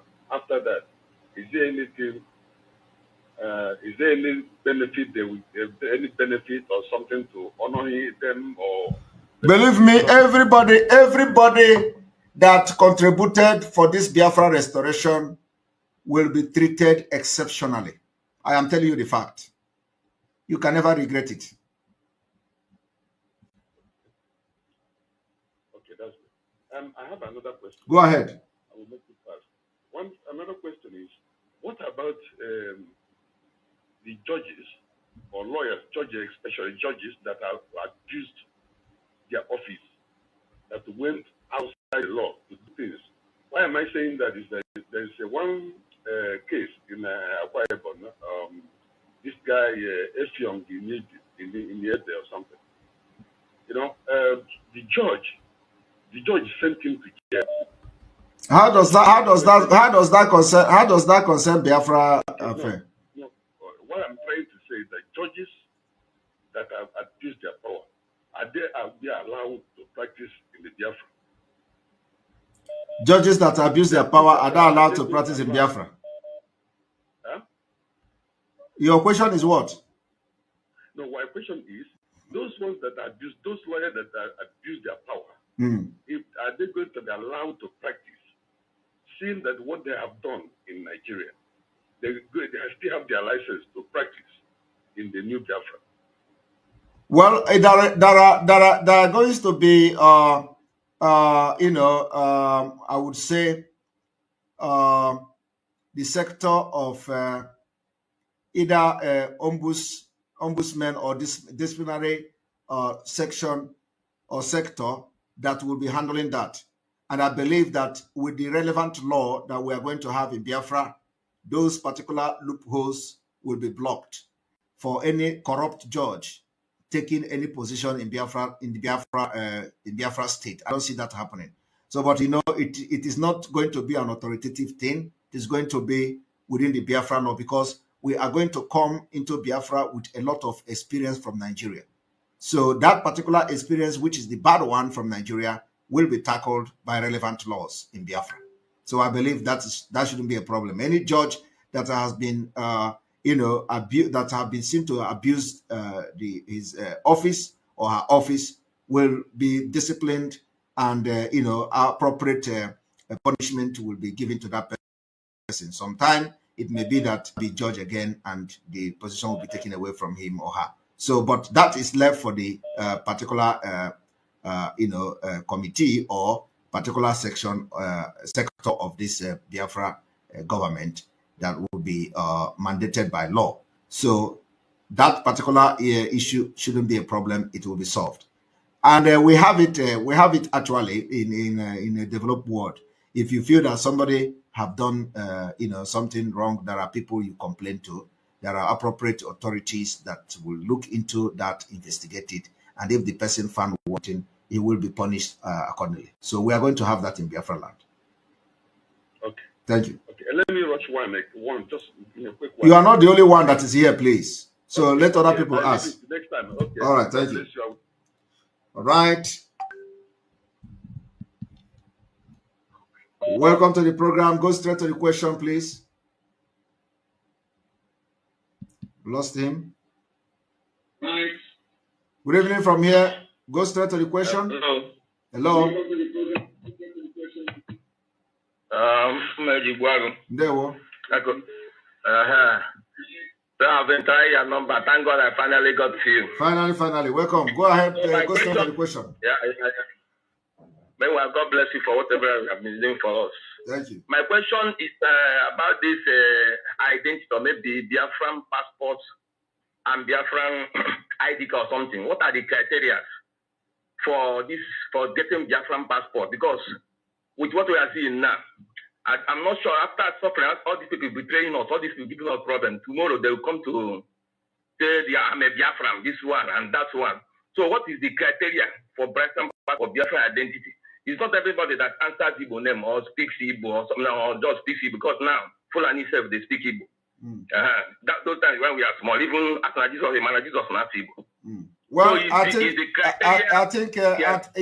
think if you look at the Biafra Charter, the Biafra Charter addressed the issue of people holding, being elected into political offices or position, that they must demonstrate to be of good behavior in their communities.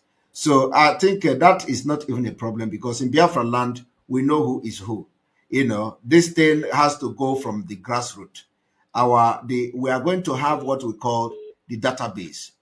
The database system will solve the problem you are worried about now, because from the database collecting of data will have to go from scratch. We are going to know who you are. We're going to know who is your grandfather. We're going to know how you end up in the place where you live. Exactly. So from that data collection, we will build how people will collect the passport. Once you are identified as a Biafran and you have all your lineage, all your data collected, and you are a Biafran, of course, you'll be having a Biafra passport. But from that particular exercise and data gathering, we'll be able to identify who is not originally a Biafran. Okay, thank you very much. My second question is about how are we going to do about this prison stuff? Because when we get Biafra, we'll be having problem to change people's mentality, because with the type of mentality I'm seeing in people now, it's very difficult for us. Many people, how are we planning to build a maximum prison like what we have in America, Guantanamo Bay, to go one side, maybe all these people, because when we are going to have serious problem with people. So how are we planning to maybe like what the zoo call it, correctional center, where how will be going people, picking people that want to follow? It's no problem, because we are going to have, I'm seeing a very big problem, how to correct people, to change the mentality. Not going to be easy for us. So what are plans for us to get something like correctional center, something like big place, we take them there? So because what I'm seeing now, you have a thought, when you do the law, we take you there for rehabilitation. That is 6 months rehabilitation, 1 year rehabilitation. Then you come back. So that's why I don't know the plans you people have for it. Thank you very much. Yes, thank you very much. That is gonna be. No, it's serious. So Simon, it's serious, very serious. So it's very serious. Guantanamo Bay, Biafran, Guantanamo Bay. We take them to one island. So they place them there, then bring them back. So Yes. that's what I'm saying. I'm sorry. I'm sorry. Anyway, I've heard you. I've heard you. I don't think this is a question. Your suggestion is noted. You say suggestion, so I beg. Because these people, they are very difficult. Some people, it's very difficult. When you try they pick you, one island, keep you there for 1 year, so that people that their head is correct, that will be doing the work, so they will come in fast. That's my suggestion. All right, thank you very much. Oh, God.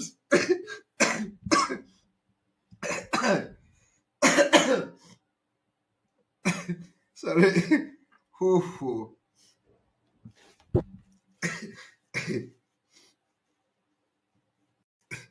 All right, please.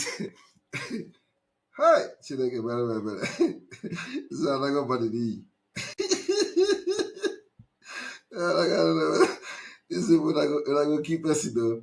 You're welcome to the program. Hello. Hello. Hello, sir. Good evening. Go ahead with your question, please. I don't have much to say, sir.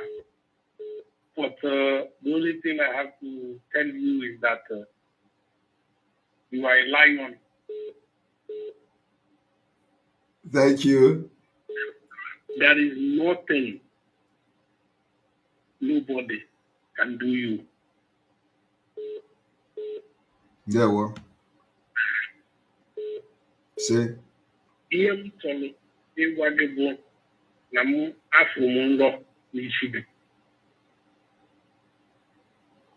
And nanga am from Michigan.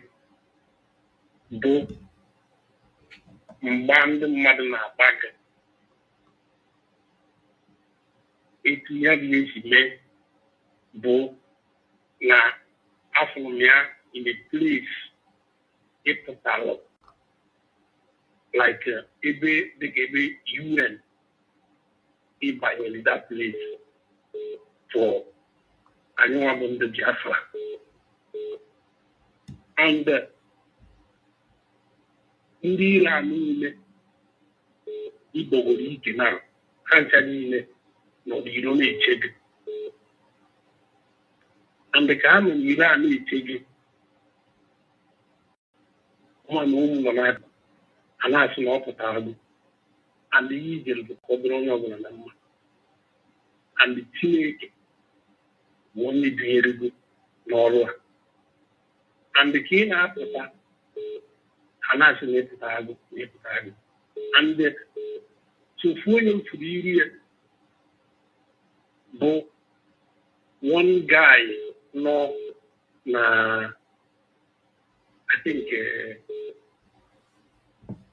I think Qatar or Malaysia.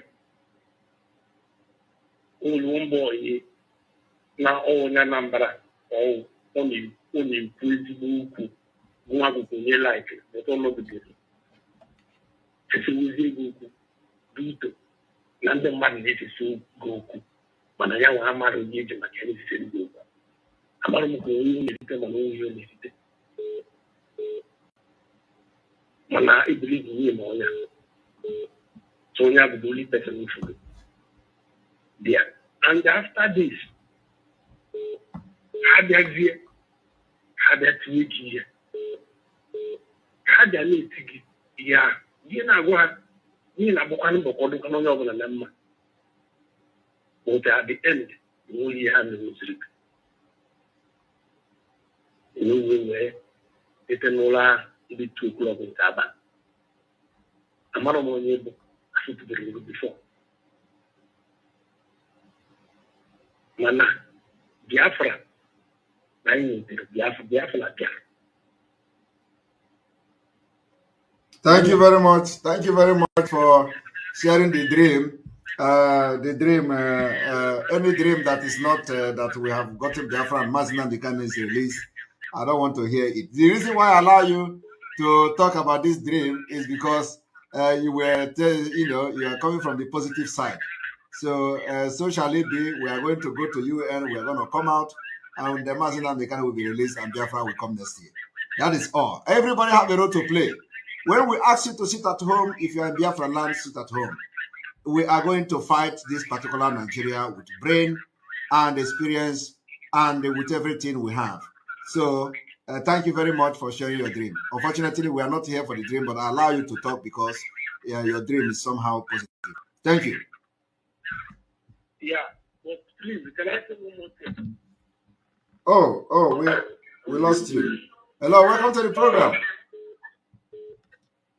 Hello, Maz, good evening. Good evening from here. Yeah, Maz, I have a question. I don't know how you're going to answer this question. So, with all these troubles caused by stooges in our communities, and some of them, they are sending their kids European countries all over the West or Westerners country to studying abroad. And with mayhem they cost to us. So what do you think? He might decide to answer, might not decide to not answer it. What do you think? What do you think we should do? Biafrans should do as a punishment for what the mayhem they are committed to our generation. You mean their children? Yes, because one thing is that I will not be in support of anybody to pay for the price of the father's crime. Okay, I am the one that believes that the sin of the fathers should remain with them, except the children or those who supported their father, and there is evidence of that they supported what their father was doing. Because in these families, there are some of these children that never supported what their father were doing, and they cannot come publicly to say it. Okay? Yes. So you cannot, you don't know who support and who don't support. So for that reason that you don't know, you don't go and start punishing people because their father committed crime. I don't want to be part of that. But of course, Biafra people can decide what to do. But I think I will make a proposal to object anything that is going to for a child to pay price. I don't want my child to pay the price if I do something bad today, because he is not part of it. I know why I said this question, because every Biafran like to hear from that. That's why I just, this is a common. Everybody likes to hear what you're gonna say in that. It's very general question. Yes. Secondly, I would like to put an input on this. There is one program that you did a couple days ago regards to how Britain Fulani Emir Fulani wrote a letter to them to go to Nasarawa or something to push the Emir they were killing Hausas. Yes. And the Emir wrote back to Lugard and opposed that action, right? Yep. I don't know if you go in this direction. Don't you think it was what they trying to do with Mazina Nakalo or this sacked DOS? Because it's kind of a direction of work. That exposition linked to Chike current situation now. Of course, it is the same thing they have done to everybody, not only them, including the leaders in Biafra land and the southeast. So it is the same pattern. Yes, it is the same pattern. Okay. But it is not them. But this time around, it is not them that is doing it. They are using those they have tutored to do it. People like Soludo, the leaders of Ohanese and Igbo, and all those people, and the Hopus of them. So it is not like them coming directly to these criminals to do it. Rather, they are using those people they have tutored to do it. And the Soludo is one of them. P2B is one of them. So yes, it is the same pattern. Your spirit to work with my spirit. You see, what you say here, there was one guy that was arguing with me, saying something. I said the reason why they share their news with Nigerian media was in a way to listen to how Biafrans will react. Even their lunatics that probably, I don't know if they are following them with, because of they don't know what's going on, condemn that broadcast without even knowing they are the people they are following. Also send that news to Nigerian media. Yes. Because I was watching their program. Yes, that's the one I don't know. That, Yes. After that, for what Soludo and this position that he did yesterday, if you go to the media, all of them have been silent. Yes. Now I watched that fool. I don't want to use words. Yeah. I watched that one word, what he said today. Now he listened to he came as opinion, asking them, Biafrans, what do you think the current situation? Because he coming from the back door to know what if what the Biafran will write, if they will condemn him or say something bad for what the exposition. That's what he did. Because I watch him all the time. So now, if you look at everything that you have said, this is how these people have operating one after the other, using these narratives. Yes. And operating. And I'm kind of asking, didn't they know what these people are doing? Are they blind or are they being paid? This is why I'm having problem with this. I'm having problem with these people. They don't understand it's very far beyond reasonable. Not reasonable. In fact, that is why they branded agitators with all manner of name before. If I said it yesterday, right? Where they were calling miscreant people, they branded them because nobody can reasonably listen to all these things the way they do, and in the end, you want to be part of Biafra. You have to think twice. So you have to really think twice, because what we are doing now, why we are succeeding, is that we analyze things and come to a conclusion of what could be. And at the end of the day, if you have the right information, you'll be able to process those information, analyze it, and you get accurate prediction of what is going to happen. Do you understand? That's how countries are run, and they call it innovation. So you don't, you analyze things, you analyze people, character, you analyze what they are doing, you put things together to give you a result of what is not yet, in the public. Yes.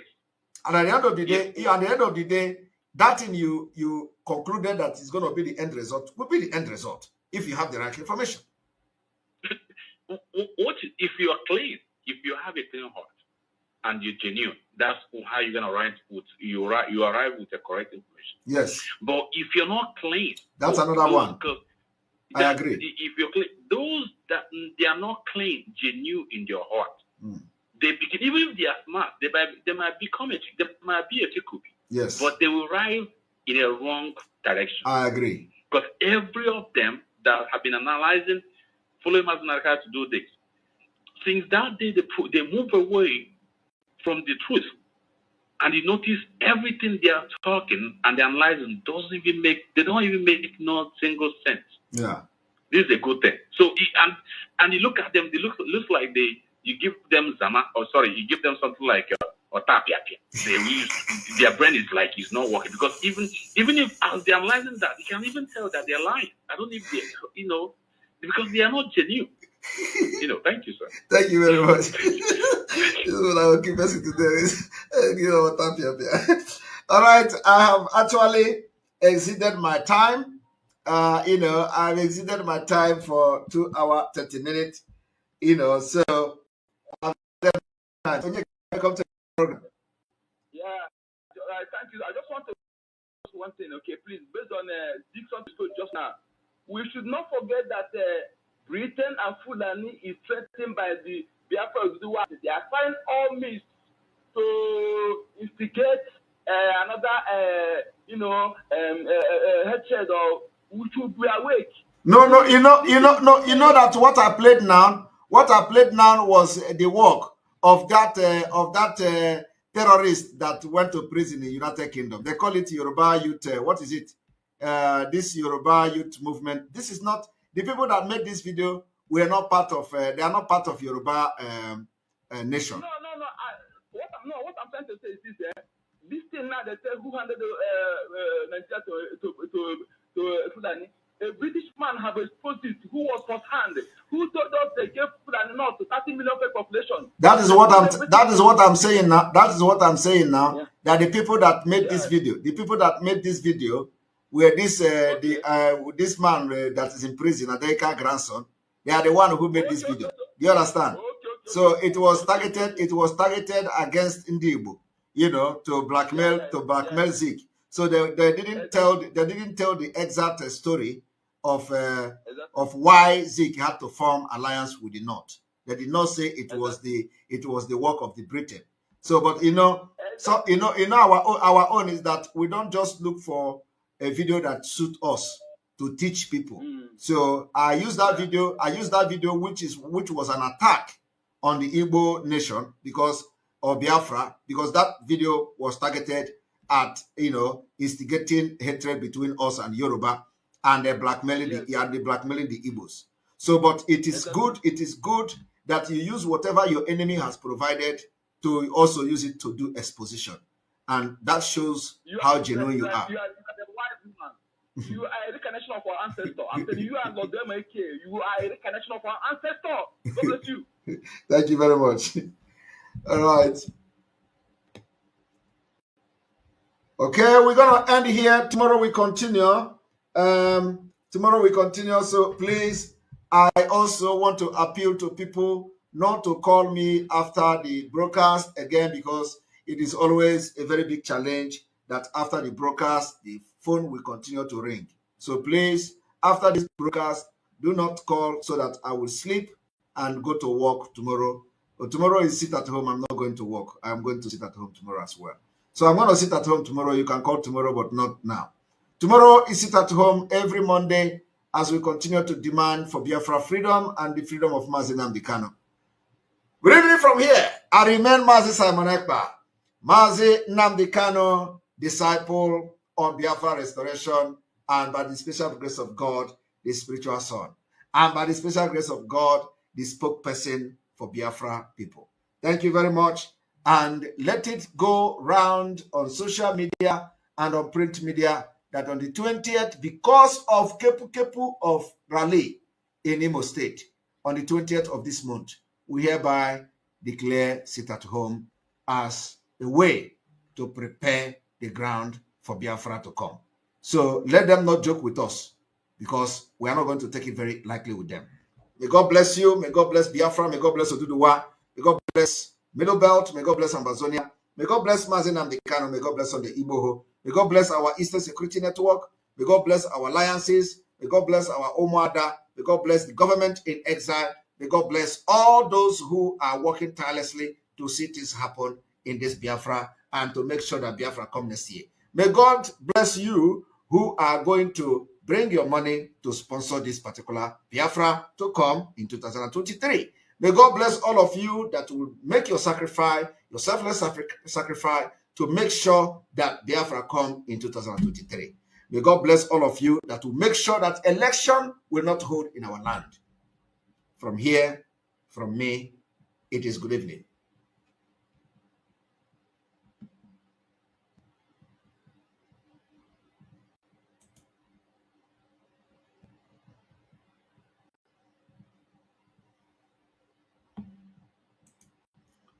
You must listen to that. Of course, you must go and listen to Simon Ekpa, who is doing a very fantastic job.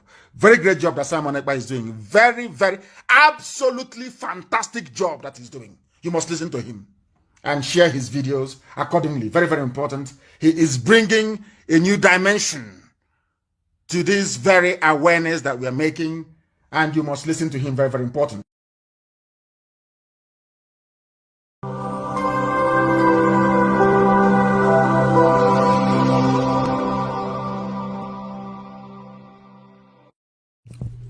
IPOB, one family. Biafrans all over the world. If we want safety and security for our people, then let's continue to support Eastern Security Network. All donations are welcome. No contribution is too small or too large. Do your part, knowing that freedom is in our hands, and together we must all rise to the occasion. Go to our website to make your contribution, www.ipobinUSA.org/donate. And remember that freedom is not free, but together we restore it. Farm by farm, forest by forest, house by house, and